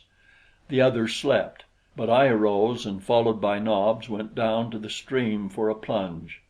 As was our custom, I went armed with both rifle and revolver, but I stripped and had my swim without further disturbance than the approach of a large hyena, a number of which occupied caves in the sandstone cliffs north of the camp. These brutes are enormous and exceedingly ferocious. I imagine they correspond with the cave hyena of prehistoric times. This fellow charged Nobs, whose Capronian experiences had taught him that discretion is the better part of valor, with the result that he dived head foremost into the stream beside me after giving vent to a series of ferocious growls which had no more effect upon hyena Spelaeus than might a sweet smile upon an enraged tusker. Afterward I shot the beast, and Nobs had a feast while I dressed, for he had become quite a raw meat eater during our numerous hunting expeditions, upon which we always gave him a portion of the kill. Whitely and Olson were up and dressed when we returned, and we all sat down to a good breakfast. I could not but wonder at Lys's absence from the table, for she had always been one of the earliest risers in camp. So about 9 o'clock, becoming apprehensive lest she might be indisposed, I went to the door of her room and knocked. I received no response, though I finally pounded with all my strength. Then I turned the knob and entered, only to find that she was not there. Her bed had been occupied, and her clothing lay where she had placed it the previous night upon retiring, but Lys was gone. To say that I was distracted with terror would be to put it mildly. Though I knew she could not be in camp, I searched every square inch of the compound and all the buildings, yet without avail. It was Whitely who discovered the first clue, a huge human-like footprint in the soft earth beside the spring, and indications of a struggle in the mud. Then I found a tiny handkerchief close to the outer wall. Lys had been stolen. It was all too plain. Some hideous member of the ape-man tribe had entered the fort and carried her off. While I stood stunned and horrified at the frightful evidence before me, there came from the direction of the great lake an increasing sound that rose to the volume of a shriek. We all looked up as the noise approached, apparently just above us, and a moment later there followed a terrific explosion which hurled us to the ground. When we clambered to our feet, we saw a large section of the west wall torn and shattered. It was Olson who first recovered from his daze sufficiently to guess the explanation of the phenomenon. "A shell!" he cried. "And there ain't no shells in Caspak besides what's on the U-33. The dirty Boches are shelling the fort. Come on!" And he grasped his rifle and started on a run toward the lake. It was over 2 miles, but we did not pause until the harbor was in view, and still we could not see the lake because of the sandstone cliffs which intervened. We ran as fast as we could around the lower end of the harbor, scrambled up the cliffs, and at last stood upon their summit in full view of the lake. Far away down the coast, toward the river through which we had come to reach the lake, we saw upon the surface the outline of the U-33, black smoke vomiting from her funnel. Von Schoenvorts had succeeded in refining the oil. The cur had broken his every pledge, and was leaving us there to our fates. He had even shelled the fort as a parting compliment, nor could anything have been more truly Prussian than this leave-taking of the Baron Friedrich von Schoenvorts. Olson, Whitely, Wilson, and I stood for a moment looking at one another. It seemed incredible that man could be so perfidious, that we had really seen with our own eyes the thing that we had seen. But when we returned to the fort, the shattered wall gave us ample evidence that there was no mistake. Then we began to speculate as to whether it had been an ape-man or a Prussian that had abducted Lys. From what we knew of von Schoenvorts, we would not have been surprised at anything from him. But the footprints by the spring seemed indisputable evidence that one of Caprona's undeveloped men had borne off the girl I loved. As soon as I had assured myself that such was the case, I made my preparations to follow and rescue her. Olson, Whitely, and Wilson each wished to accompany me, but I told them that they were needed here, since with Bradley's party still absent and the Germans gone, it was necessary that we conserve our force as far as might be possible. Chapter 7. The Land That Time Forgot by Edgar Rice Burroughs. Chapter 8. It was a sad leave-taking, as in silence I shook hands with each of the three remaining men. Even poor Nobs appeared dejected as we quit the compound and set out upon the well-marked spoor of the abductor. Not once did I turn my eyes backward toward Fort Dinosaur. I have not looked upon it since, nor in all likelihood shall I ever look upon it again. The trail led northwest until it reached the western end of the sandstone cliffs to the north of the fort. There it ran into a well-defined path which wound northward into a country we had not as yet explored. It was a beautiful, gently rolling country, broken by occasional outcroppings of sandstone and by patches of dense forest relieved by open, park-like stretches and broad meadows whereon grazed countless herbivorous animals: red deer, aurochs, an infinite variety of antelope, and at least three distinct species of horse, the latter ranging in size from a creature about as large as Nobs to a magnificent animal 14 to 16 hands high. These creatures fed together in perfect amity, nor did they show any great indications of terror when Nobs and I approached. They moved out of our way and kept their eyes upon us until we had passed, and then they resumed their feeding. The path led straight across the clearing into another forest, lying upon the verge of which I saw a bit of white. It appeared to stand out in marked contrast and incongruity to all its surroundings, and when I stopped to examine it, I found that it was a small strip of muslin, part of the hem of a garment. At once I was all excitement, for I knew that it was a sign left by Lys that she had been carried this way.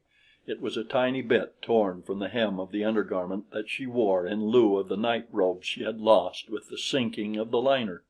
Crushing the bit of fabric to my lips, I pressed on even more rapidly than before, because I now knew that I was upon the right trail, and that up to this point at least Lys still had lived. I made over 20 miles that day, for I was now hardened to fatigue and accustomed to long hikes, having spent considerable time hunting and exploring in the immediate vicinity of camp.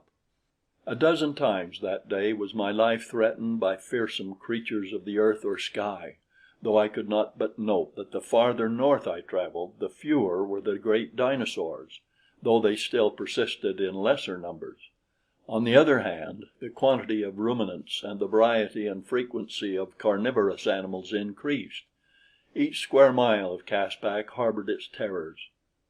At intervals along the way I found bits of muslin, and often they reassured me when otherwise I should have been doubtful of the trail to take where two crossed, or where there were forts, as occurred at several points. And so, as night was drawing on, I came to the southern end of a line of cliffs loftier than any I had seen before, and as I approached them, there was wafted to my nostrils the pungent aroma of wood smoke. What could it mean? There could, to my mind, be but a single solution. Man abided close by, a higher order of man than we had as yet seen, other than Ahm, the Neanderthal man. I wondered again, as I had so many times that day, if it had not been Ahm who stole Lys. Cautiously I approached the flank of the cliffs, where they terminated in an abrupt escarpment, as though some all-powerful hand had broken off a great section of rock and set it upon the surface of the earth. It was now quite dark, and as I crept around the edge of the cliff, I saw, at a little distance, a great fire around which were many figures, apparently human figures. Cautioning Nobs to silence, and he had learned many lessons in the value of obedience since we had entered Caspak, I slunk forward, taking advantage of whatever cover I could find, until from behind a bush I could distinctly see the creatures assembled by the fire. They were human and yet not human. I should say that they were a little higher in the scale of evolution than Ahm, possibly occupying a place of evolution between that of the Neanderthal man and what is known as the Grimaldi race. Their features were distinctly negroid, though their skins were white. A considerable portion of both torso and limbs were covered with short hair, and their physical proportions were in many aspects ape-like, though not so much so as were Ahm's. They carried themselves in a more erect position, although their arms were considerably longer than those of the Neanderthal man. As I watched them, I saw that they possessed a language, that they had knowledge of fire, and that they carried besides the wooden club of Ahm a thing which resembled a crude stone hatchet. Evidently they were very low in the scale of humanity, but they were a step upward from those I had previously seen in Caspak. But what interested me most was the slender figure of a dainty girl, clad only in a thin bit of muslin which scarce covered her knees, a bit of muslin torn and ragged about the lower hem.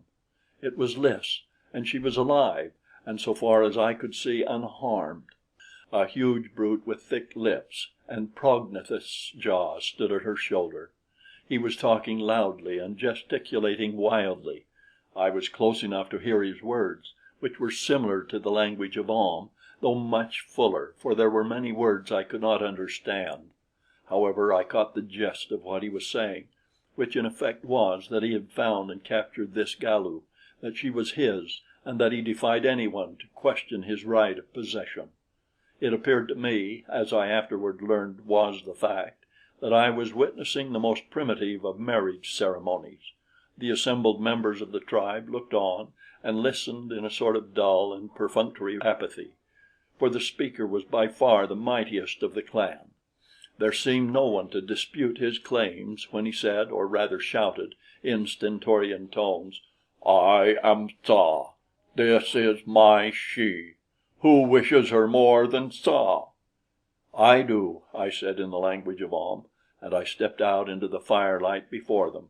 Lys gave a little cry of joy and started toward me, but Tsa grasped her arm and dragged her back.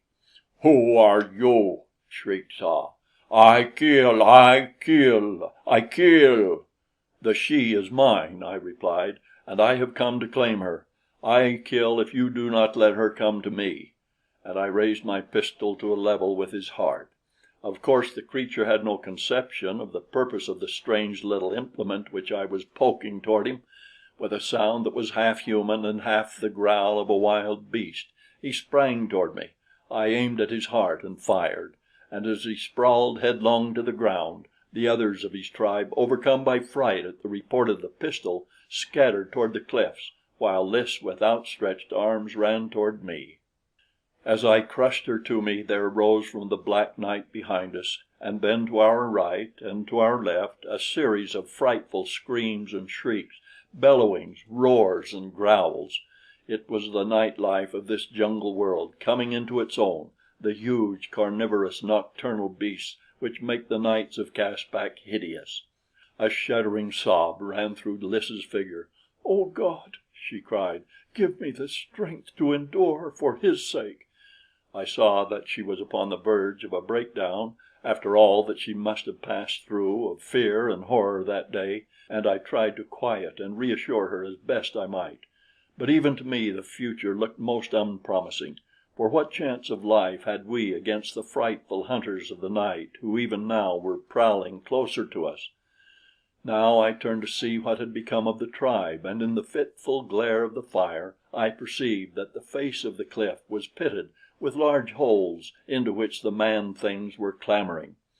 "Come," I said to Lys, "we must follow them. We cannot last a half hour out here. We must find a cave." Already we could see the blazing green eyes of the hungry carnivora.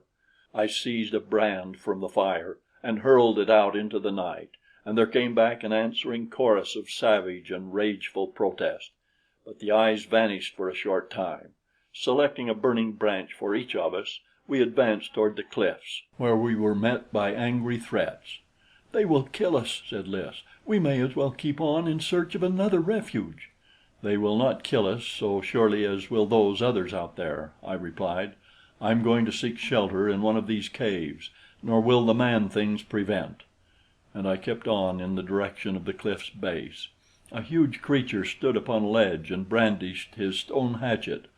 "Come, and I will kill you and take the she," he boasted. "You saw how Tsa fared when he would have kept my she," I replied in his own tongue. "Thus will you fare, and all your fellows, if you do not permit us to come in peace among you out of the dangers of the night." "Go north," he screamed. "Go north among the Galus, and we will not harm you. Some day will we be Galus, but now we are not. You do not belong among us. Go away, or we will kill you. The she may remain if she is afraid, and we will keep her, but the he must depart." "The he won't depart," I replied, and approached still nearer. Rough and narrow ledges formed by nature gave access to the upper caves. A man might scale them if unhampered and unhindered, but to clamber upward in the face of a belligerent tribe of half men, and with a girl to assist, was beyond my capability. "I do not fear you," screamed the creature. "You were close to Tsa, but I am far above you. You cannot harm me as you harmed Tsa. Go away." I placed a foot upon the lowest ledge and clambered upward, reaching down and pulling Lys to my side. Already I felt safer. Soon we would be out of danger of the beasts again closing in upon us. The man above us raised his stone hatchet above his head and leaped lightly down to meet us. His position above me gave him a great advantage, or at least so he probably thought, for he came with every show of confidence. I hated to do it, but there seemed no other way, and so I shot him down as I had shot down Tsa. "You see," I cried to his fellows, "that I can kill you wherever you may be. A long way off I can kill you as well as I can kill you near by. Let us come among you in peace. I will not harm you if you do not harm us. We will take a cave high up. Speak!" "Come then," said one. "If you will not harm us, you may come. Take Tsa's hole, which lies above you." The creature showed us the mouth of a black cave, but he kept at a distance while he did it, and Lys followed me as I crawled in to explore. I had matches with me, and in the light of one I found a small cavern with a flat roof and floor which followed the cleavage of the strata. Pieces of the roof had fallen at some long distant date, as was evidenced by the depth of the filth and rubble in which they were embedded. Even a superficial examination revealed the fact that nothing had ever been attempted that might have improved the livability of the cavern, nor should I judge had it ever been cleaned out. With considerable difficulty I loosened some of the larger pieces of broken rock which littered the floor, and placed them as a barrier before the doorway. It was too dark to do more than this. I then gave Lys a piece of dried meat, and sitting inside the entrance, we dined as must have some of our ancient forebears at the dawning of the age of man, while far below, the open diapason of the savage night rose weird and horrifying to our ears. In the light of the great fire still burning, we could see huge, skulking forms, and in the blackered background countless flaming eyes. Lys shuddered, and I put my arm around her and drew her to me, and thus we sat throughout the hot night. She told me of her abduction and of the fright she had undergone, and together we thanked God that she had come through unharmed, because the great brute had dared not pause along the danger-infested way. She said that they had but just reached the cliffs when I arrived, for on several occasions her captor had been forced to take to the trees with her to escape the clutches of some hungry cave lion or saber-toothed tiger, and that twice they had been obliged to remain for considerable periods before the beasts had retired. Nobs, by dint of much scrambling and one or two narrow escapes from death, had managed to follow us up the cliff, and was now curled between me and the doorway, having devoured a piece of the dried meat which he seemed to relish immensely. He was the first to fall asleep, but I imagine we must have followed suit soon, for we were both tired. I had laid aside my ammunition belt and rifle, though both were close beside me, but my pistol I kept in my lap beneath my hand. However, we were not disturbed during the night, and when I awoke, the sun was shining on the tree-tops in the distance. Lys's head had drooped to my breast, and my arm was still about her. Shortly afterward Lys awoke, and for a moment she could not seem to comprehend her situation. She looked at me and then turned and glanced at my arm about her, and then she seemed quite suddenly to realize the scantiness of her apparel and drew away, covering her face with her palms and blushing furiously. I drew her back toward me and kissed her, and then she threw her arms about my neck and wept softly in mute surrender to the inevitable. It was an hour later before the tribe began to stir about. We watched them from our apartment, as Lys called it. Neither men nor women wore any sort of clothing or ornaments, and they all seemed to be about of an age, nor were there any babies or children among them. This was to us the strangest and most inexplicable of facts, but it recalled to us that though we had seen many of the lesser developed wild people of Caspak, we had never yet seen a child or an old man or woman. After a while they became less suspicious of us, and then quite friendly in their brutish way.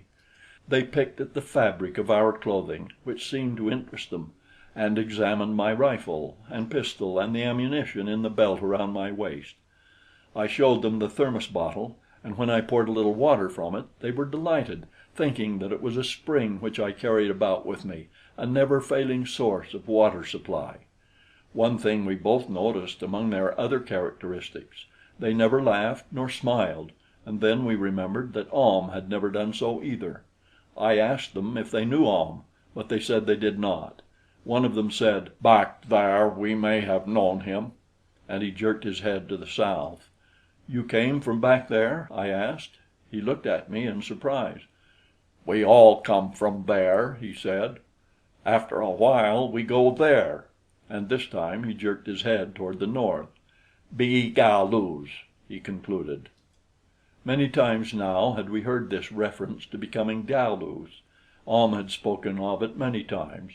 Lys and I decided that it was a sort of original religious conviction, as much a part of them as their instinct for self-preservation, a primal acceptance of a hereafter and a holier state.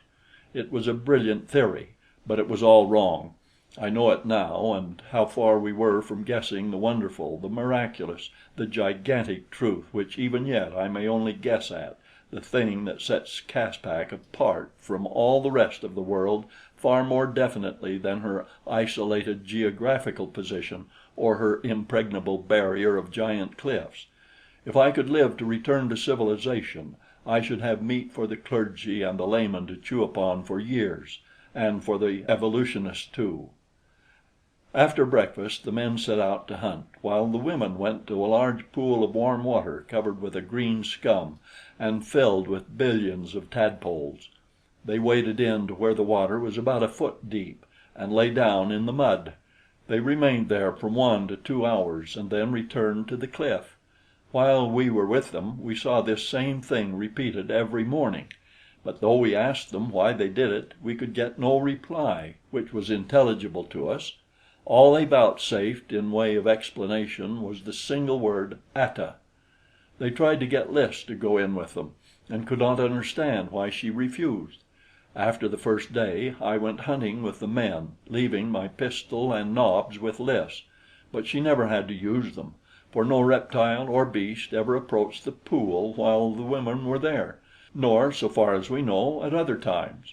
There was no spoor of wild beast in the soft mud along the banks, and the water certainly didn't look fit to drink. This tribe lived largely upon the smaller animals which they bowled over with their stone hatchets after making a wide circle about their quarry and driving it so that it had to pass close to one of their number. The little horses and the smaller antelope they secured in sufficient numbers to support life, and they also ate numerous varieties of fruits and vegetables. They never brought in more than sufficient food for their immediate needs, but why bother? The food problem of Caspak is not one to cause worry to her inhabitants. The fourth day Lys told me that she thought she felt equal to attempting the return journey on the morrow, and so I set out for the hunt in high spirits, for I was anxious to return to the fort and learn if Bradley and his party had returned and what had been the result of his expedition. I also wanted to relieve their minds as to Lys and myself, as I knew that they must have already given us up for dead. It was a cloudy day, though warm, as it always is in Caspak. It seemed odd to realize that just a few miles away winter lay upon the storm-tossed ocean, and that snow might be falling all about Caprona, but no snow could ever penetrate the damp, hot atmosphere of the great crater. We had to go quite a bit farther than usual before we could surround a little bunch of antelope, and as I was helping drive them, I saw a fine red deer a couple of hundred yards behind me. He must have been asleep in the long grass, for I saw him rise and look about him in a bewildered way, and then I raised my gun and let him have it. He dropped, and I ran forward to finish him with the long, thin knife which one of the men had given me. But just as I reached him, he staggered to his feet and ran on for another 200 yards, when I dropped him again. Once more was this repeated before I was able to reach him and cut his throat. Then I looked around for my companions, as I wanted them to come and carry the meat home, but I could see nothing of them. I called a few times and waited, but there was no response and no one came.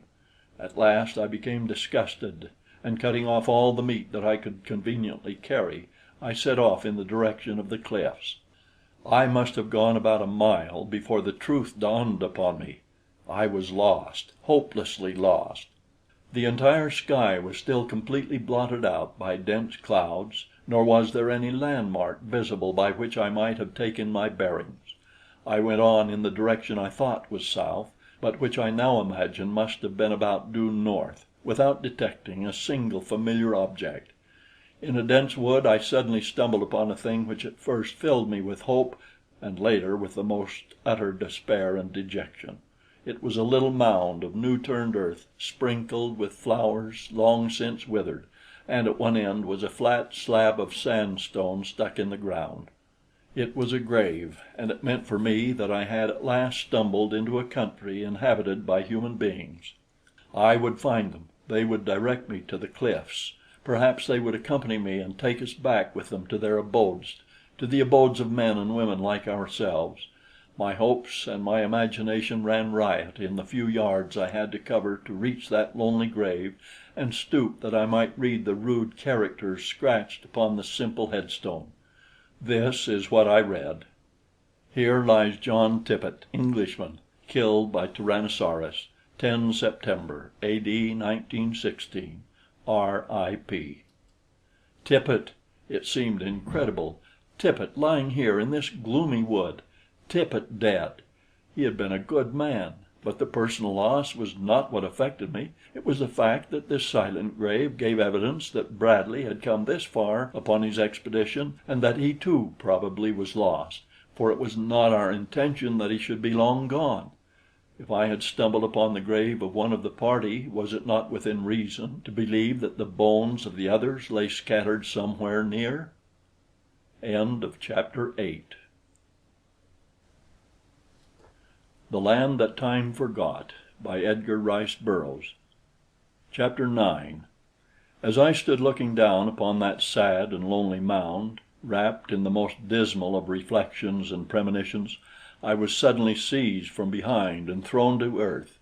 As I fell, a warm body fell on top of me, and hands grasped my arms and legs.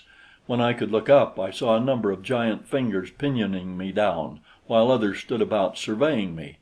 Here again was a new type of man, a higher type than the primitive tribe I had just quitted. They were a taller people too, with better shaped skulls and more intelligent faces. There were less of the ape characteristics about their features, and less of the negroid too. They carried weapons, stone-shod spears, stone knives and hatchets, and they wore ornaments and breech-cloths, the former of feathers worn in their hair, and the latter made of a single snakeskin, cured with the head on, the head depending to their knees. Of course I did not take in all these details upon the instant of my capture, for I was busy with other matters. 3 of the warriors were sitting upon me, trying to hold me down by main strength and awkwardness, and they were having their hands full in the doing, I can tell you.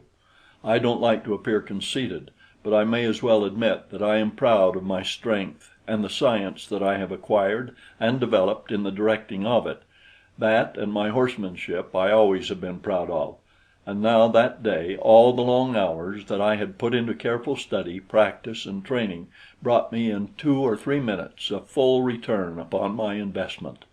Californians, as a rule, are familiar with jiu jitsu, and I especially had made a study of it for several years, both at school and in the gym of the Los Angeles Athletic Club, while recently I had had in my employ a Japanese who was a wonder at the art. It took me just about 30 seconds to break the elbow of one of my assailants, trip another and send him stumbling backward among his fellows, and throw the third completely over my head in such a way that when he fell his neck was broken. In the instant that the others of the party stood in mute and inactive surprise, I unslung my rifle, which carelessly I had been carrying across my back, and when they charged, as I felt they would, I put a bullet in the forehead of one of them. This stopped them all temporarily, not the death of their fellow, but the report of the rifle, the first they had ever heard. Before they were ready to attack me again, one of them spoke in a commanding tone to his fellows, and in a language similar but still more comprehensive than that of the tribe to the south, as theirs was more complete than Ahm's. He commanded them to stand back, and then he advanced and addressed me. He asked me who I was, from whence I came, and what my intentions were. I replied that I was a stranger in Caspak, that I was lost, and that my only desire was to find my way back to my companions. He asked where they were, and I told him toward the south somewhere, using the Caspakian phrase which literally translated means toward the beginning. His surprise showed upon his face before he voiced it in words. "There are no Galus there," he said. "I tell you," I said angrily, "that I am from another country, far from Caspak, far beyond the high cliffs. I do not know who the Galus may be. I have never seen them. This is the farthest north I have been. Look at me. Look at my clothing and my weapons. Have you ever seen a Galu or any other creature in Caspak who possessed such things?" He had to admit that he had not, and also that he was much interested in me, my rifle, and the way I had handled his 3 warriors. Finally he became half convinced that I was telling him the truth, and offered to aid me if I would show him how I had thrown the man over my head, and also make him a present of the bang spear, as he called it. I refused to give him my rifle, but promised to show him the trick he wished to learn if he would guide me in the right direction. He told me that he would do so tomorrow, that it was too late today, and that I might come to their village and spend the night with them. I was loath to lose so much time, but the fellow was obdurate, and so I accompanied them. The 2 dead men they left where they had fallen, nor gave them a second glance. Thus cheap is life upon Caspak. These people also were cave dwellers, but their cave showed the result of a higher intelligence that brought them a step nearer to civilized man than the tribe next toward the beginning. The interiors of their caverns were cleared of rubbish, though still far from clean, and they had pallets of dried grasses covered with the skins of leopard, lynx and bear, while before the entrances were barriers of stone and small rudely circular stone ovens. The walls of the cavern to which I was conducted were covered with drawings scratched upon the sandstone. There were the outlines of the giant red deer, of mammoths, of tigers and other beasts. Here, as in the last tribe, there were no children or any old people. The men of this tribe had 2 names, or rather names of 2 syllables, and their language contained words of 2 syllables, whereas in the tribe of Sa the words were all of a single syllable, with the exception of a very few like Attis and Galus.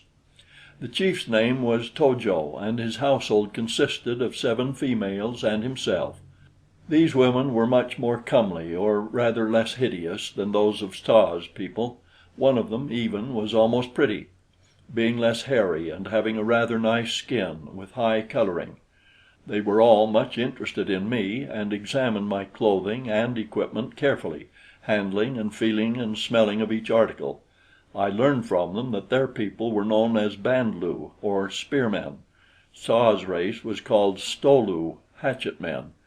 Below these in the scale of evolution came the Bo lu, or club men, and then the Alus, who had no weapons and no language.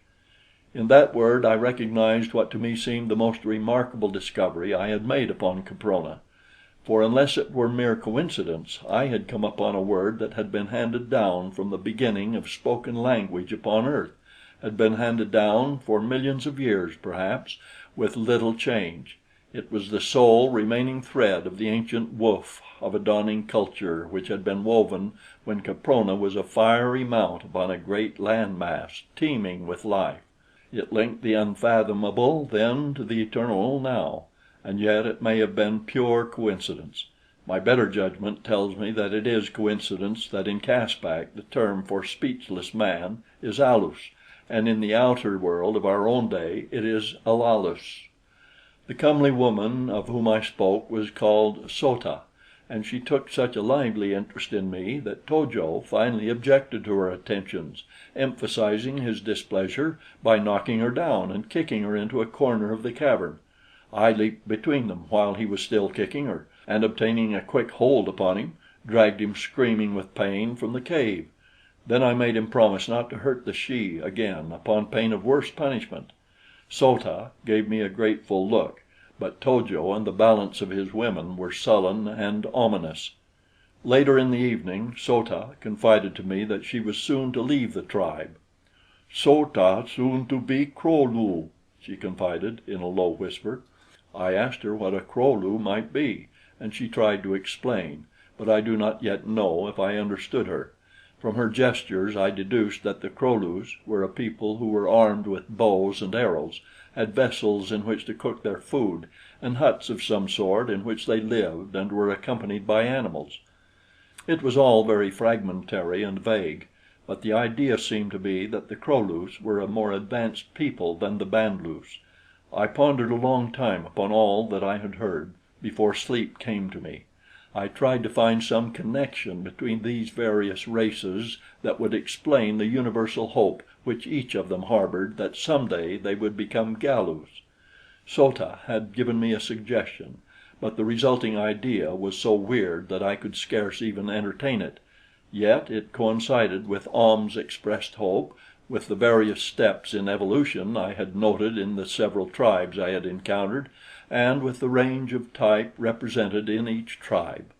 For example, among the Band lu were such types as So ta, who seemed to me to be the highest in the scale of evolution, and To jo, who was just a shade nearer the ape, while there were others who had flatter noses, more prognathous faces and hairier bodies. The question puzzled me. Possibly in the outer world the answer to it is locked in the bosom of the Sphinx. Who knows? I do not. Thinking the thoughts of a lunatic or a dope fiend, I fell asleep, and when I awoke, my hands and feet were securely tied and my weapons had been taken from me. How they did it without awakening me, I cannot tell you. It was humiliating, but it was true. To jo stood above me. The early light of morning was dimly filtering into the cave. "Tell me," he demanded, "how to throw a man over my head and break his neck, for I am going to kill you, and I wish to know this thing before you die." Of all the ingenuous declarations I have ever heard, this one caught the proverbial bun. It struck me as so funny that even in the face of death I laughed. Death, I may remark here, had, however, lost much of his terror for me. I had become a disciple of Lys's fleeting philosophy of the valuelessness of human life.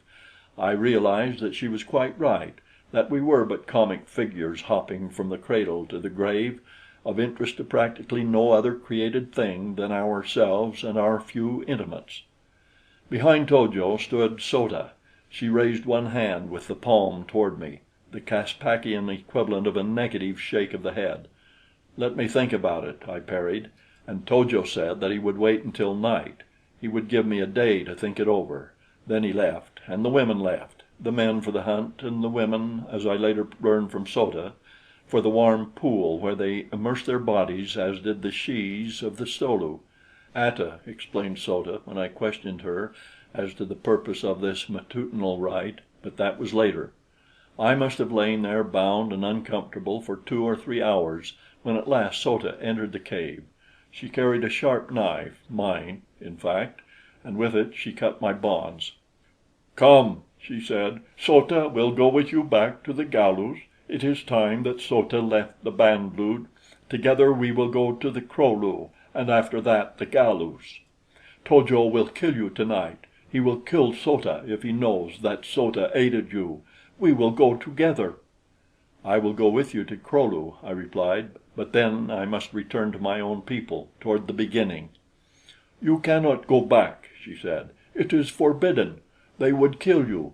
Thus far have you come. There is no returning." "But I must return," I insisted. "My people are there. I must return and lead them in this direction."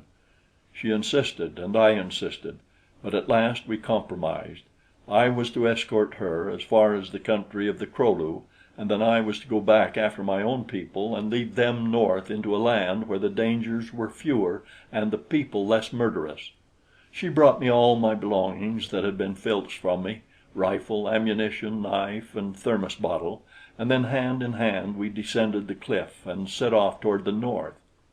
For 3 days we continued upon our way until we arrived outside a village of thatched huts just at dusk. So ta said that she would enter alone. I must not be seen if I did not intend to remain, as it was forbidden that one should return and live after having advanced this far. So she left me.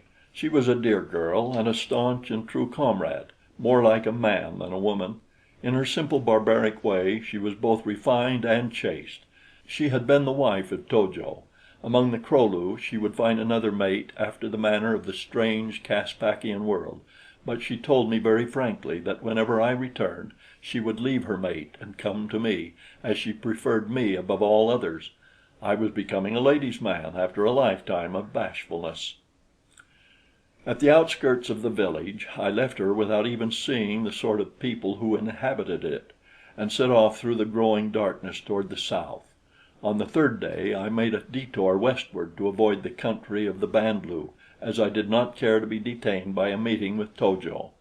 On the 6th day I came to the cliffs of the Sto lu, and my heart beat fast as I approached them, for here was Lys. Soon I would hold her tight in my arms again. Soon her warm lips would merge with mine.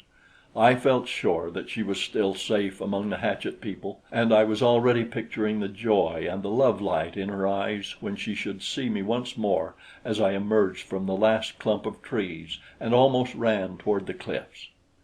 It was late in the morning. The women must have returned from the pool. Yet as I drew near, I saw no sign of life whatever. They have remained longer, I thought. But when I was quite close to the base of the cliffs, I saw that which dashed my hopes and my happiness to earth. Strewn along the ground were a score of mute and horrible suggestions of what had taken place during my absence: bones picked clean of flesh, the bones of manlike creatures, the bones of many of the tribe of Sto lu. Nor in any cave was there sign of life. Closely I examined the ghastly remains, fearful each instant that I should find the dainty skull that would shatter my happiness for life. But though I searched diligently, picking up every one of the 20-odd skulls, I found none that was the skull of a creature but slightly removed from the ape. Hope, then, still lived. For another 3 days I searched north and south, east and west for the hatchet men of Caspak, but never a trace of them did I find. It was raining most of the time now, and the weather was as near cold as it ever seems to get on Caprona. At last I gave up the search and set off toward Fort Dinosaur. For a week filled with the terrors and dangers of a primeval world, I pushed on in the direction I thought was south. The sun never shone, the rain scarcely ever ceased falling. The beasts I met with were fewer in number but infinitely more terrible in temper. Yet I lived on until there came to me the realization that I was hopelessly lost, that a year of sunshine would not again give me my bearings, and while I was cast down by this terrifying knowledge, the knowledge that I never again could find Lys, I stumbled upon another grave, the grave of William James, with its little crude headstone and its scrawled characters recording that he had died upon the 13th of September, killed by a saber-toothed tiger. I think that I almost gave up then. Never in my life have I felt more hopeless or helpless or alone. I was lost. I could not find my friends. I did not even know that they still lived. In fact, I could not bring myself to believe that they did. I was sure that Lys was dead. I wanted myself to die, and yet I clung to life, useless and hopeless and harrowing a thing as it had become. I clung to life because some ancient reptilian forebear had clung to life and transmitted to me through the ages the most powerful motive that guided his minute brain, the motive of self-preservation. At last I came to the great barrier cliffs, and after 3 days of mad effort, of maniacal effort, I scaled them. I built crude ladders, I wedged sticks in narrow fissures, I chopped toe holds and finger holds with my long knife, but at last I scaled them. Near the summit I came upon a huge cavern. It is the abode of some mighty winged creature of the Triassic, or rather it was. Now it is mine. I slew the thing and took its abode. I reached the summit and looked out upon the broad, gray, terrible Pacific of the far southern winter. It was cold up there. It is cold here today. Yet here I sit watching, watching, watching for the thing I know will never come, for a sail. End of chapter 9. The Land That Time Forgot by Edgar Rice Burroughs. Chapter 10. Once a day I descend to the base of the cliff and hunt, and fill my stomach with water from a clear, cold spring. I have 3 gourds which I fill with water and take back to my cave against the long nights. I have fashioned a spear and a bow and arrow, that I may conserve my ammunition, which is running low. My clothes are worn to shreds. Tomorrow I shall discard them for leopard skins which I have tanned and sewn into a garment strong and warm. It is cold up here. I have a fire burning, and I sit bent over it while I write, but I am safe here. No other living creature ventures to the chill summit of the barrier cliffs. I am safe, and I am alone with my sorrows and my remembered joys, but without hope. It is said that hope springs eternal in the human breast, but there is none in mine. I am about done. Presently I shall fold these pages and push them into my thermos bottle. I shall cork it and screw the cap tight, and then I shall hurl it as far out into the sea as my strength will permit. The wind is offshore, the tide is running out. Perhaps it will be carried into one of those numerous ocean currents which sweep perpetually from pole to pole and from continent to continent, to be deposited at last upon some inhabited shore. If fate is kind and this does happen, then for God's sake come and get me. It was a week ago that I wrote the preceding paragraph, which I thought would end the written record of my life upon Caprona. I had paused to put a new point on my quill and stir the crude ink which I made by crushing a black variety of berry and mixing it with water, before attaching my signature, when faintly from the valley far below came an unmistakable sound which brought me to my feet, trembling with excitement, to peer eagerly downward from my dizzy ledge. How full of meaning that sound was to me you may guess when I tell you that it was the report of a firearm. For a moment my gaze traversed the landscape beneath until it was caught and held by 4 figures near the base of the cliff, a human figure held at bay by 3 hyaenodons, those ferocious and bloodthirsty wild dogs of the Eocene. A 4th beast lay dead or dying nearby. I couldn't be sure, looking down from above as I was, but yet I trembled like a leaf in the intuitive belief that it was Lys, and my judgment served to confirm my wild desire, for whoever it was carried only a pistol, and thus had Lys been armed. The first wave of sudden joy which surged through me was short-lived in the face of the swift following conviction that the one who fought below was already doomed. Luck, and only luck, it must have been which had permitted that first shot to lay low one of the savage creatures, for even such a heavy weapon as my pistol is entirely inadequate against even the lesser carnivora of Caspak. In a moment the 3 would charge. A futile shot would but tend more greatly to enrage the one it chanced to hit, and then the 3 would drag down the little human figure and tear it to pieces. And maybe it was Lys. My heart stood still at the thought, but mind and muscle responded to the quick decision I was forced to make. There was but a single hope, a single chance, and I took it. I raised my rifle to my shoulder and took careful aim. It was a long shot, a dangerous shot, for unless one is accustomed to it, shooting from a considerable altitude is most deceptive work. There is, though, something about marksmanship which is quite beyond all scientific laws. Upon no other theory can I explain my marksmanship of that moment. 3 times my rifle spoke, 3 quick, short syllables of death. I did not take conscious aim, and yet at each report a beast crumpled in its tracks. From my ledge to the base of the cliff is a matter of several thousand feet of dangerous climbing, yet I venture to say that the first ape from whose loins my line has descended never could have equaled the speed with which I literally dropped down the face of that rugged escarpment. The last 200 feet is over a steep incline of loose rubble to the valley bottom, and I had just reached the top of this when there arose to my ears an agonized cry: "Bowen! Bowen! Quick, my love, quick!" I had been too much occupied with the dangers of the descent to glance down toward the valley, but that cry, which told me that it was indeed Lys, and that she was again in danger, brought my eyes quickly upon her in time to see a hairy, burly brute seize her and start off at a run toward the nearby wood. From rock to rock, chamois like, I leaped downward toward the valley in pursuit of Lys and her hideous abductor. He was heavier than I by many pounds, and so weighted by the burden he carried that I easily overtook him, and at last he turned, snarling, to face me. It was Kho of the tribe of Sa, the hatchet man. He recognized me, and with a low growl he threw Lys aside and came for me. "The she is mine," he cried. "I kill, I kill." I had had to discard my rifle before I commenced the rapid descent of the cliff, so that now I was armed only with a hunting knife, and this I whipped from its scabbard as Kho leaped toward me. He was a mighty beast, mightily muscled, and the urge that has made males fight since the dawn of life on earth filled him with the blood lust and the thirst to slay, but not one whit less did it fill me with the same primal passions.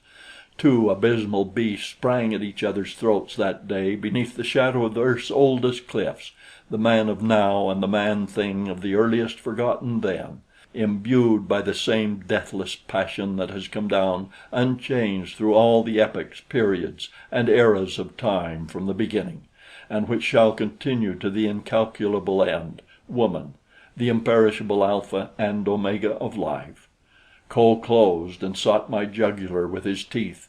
He seemed to forget the hatchet dangling by its aurochs hide thong at his hip, as I forgot for the moment the dagger in my hand, and I doubt not but that Kho would easily have bested me in an encounter of that sort had not Lys's voice awakened within my momentarily reverted brain the skill and cunning of reasoning man.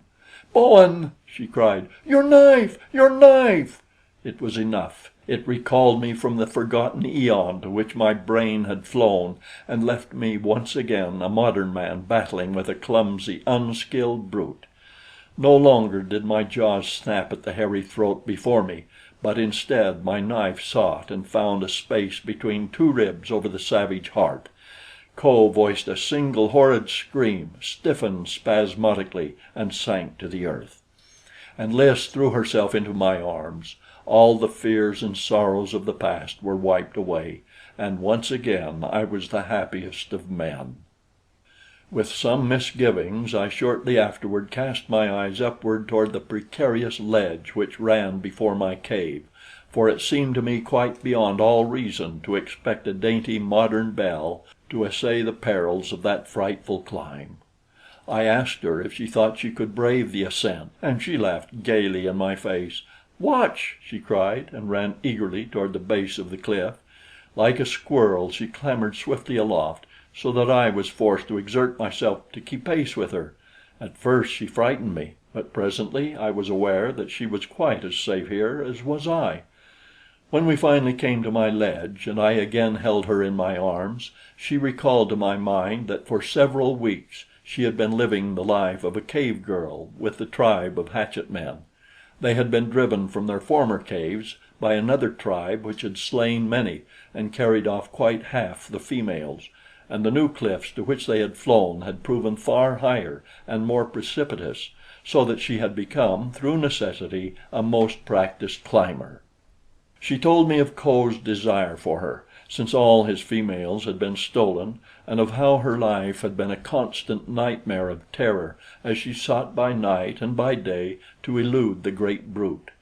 For a time Nobs had been all the protection she required, but one day he disappeared, nor has she seen him since. She believes that he was deliberately made away with, and so do I, for we both are sure that he never would have deserted her. With her means of protection gone, Lys was now at the mercy of the hatchet man, nor was it many hours before he had caught her at the base of the cliff and seized her. But as he bore her triumphantly aloft toward his cave, she had managed to break loose and escape him. "For 3 days he has pursued me," she said, "through this horrible world. How I have passed through in safety I cannot guess, nor how I have always managed to outdistance him, yet I have done it, until just as you discovered me. Fate was kind to us, Bowen." I nodded my head in assent and crushed her to me, and then we talked and planned as I cooked antelope steaks over my fire, and we came to the conclusion that there was no hope of rescue, that she and I were doomed to live and die upon Caprona. Well, it might be worse. I would rather live here always with Lys than to live elsewhere without her, and she, dear girl, says the same of me. But I am afraid of this life for her. It is a hard, fierce, dangerous life, and I shall pray always that we shall be rescued from it, for her sake. That night the clouds broke and the moon shone down upon our little ledge, and there, hand in hand, we turned our faces toward heaven and plighted our troth beneath the eyes of God. No human agency could have married us more sacredly than we are wed. We are man and wife, and we are content. If God wills it, we shall live out our lives here. If he wills otherwise, then this manuscript, which I shall now consign to the inscrutable forces of the sea, shall fall into friendly hands. However, we are each without hope, and so we say good-bye in this, our last message to the world beyond the barrier cliffs. Signed, Bowen J. Tyler, Jr., Lys LaRue Tyler. End of Chapter 10. End of The Land That Time Forgot by Edgar Rice Burroughs.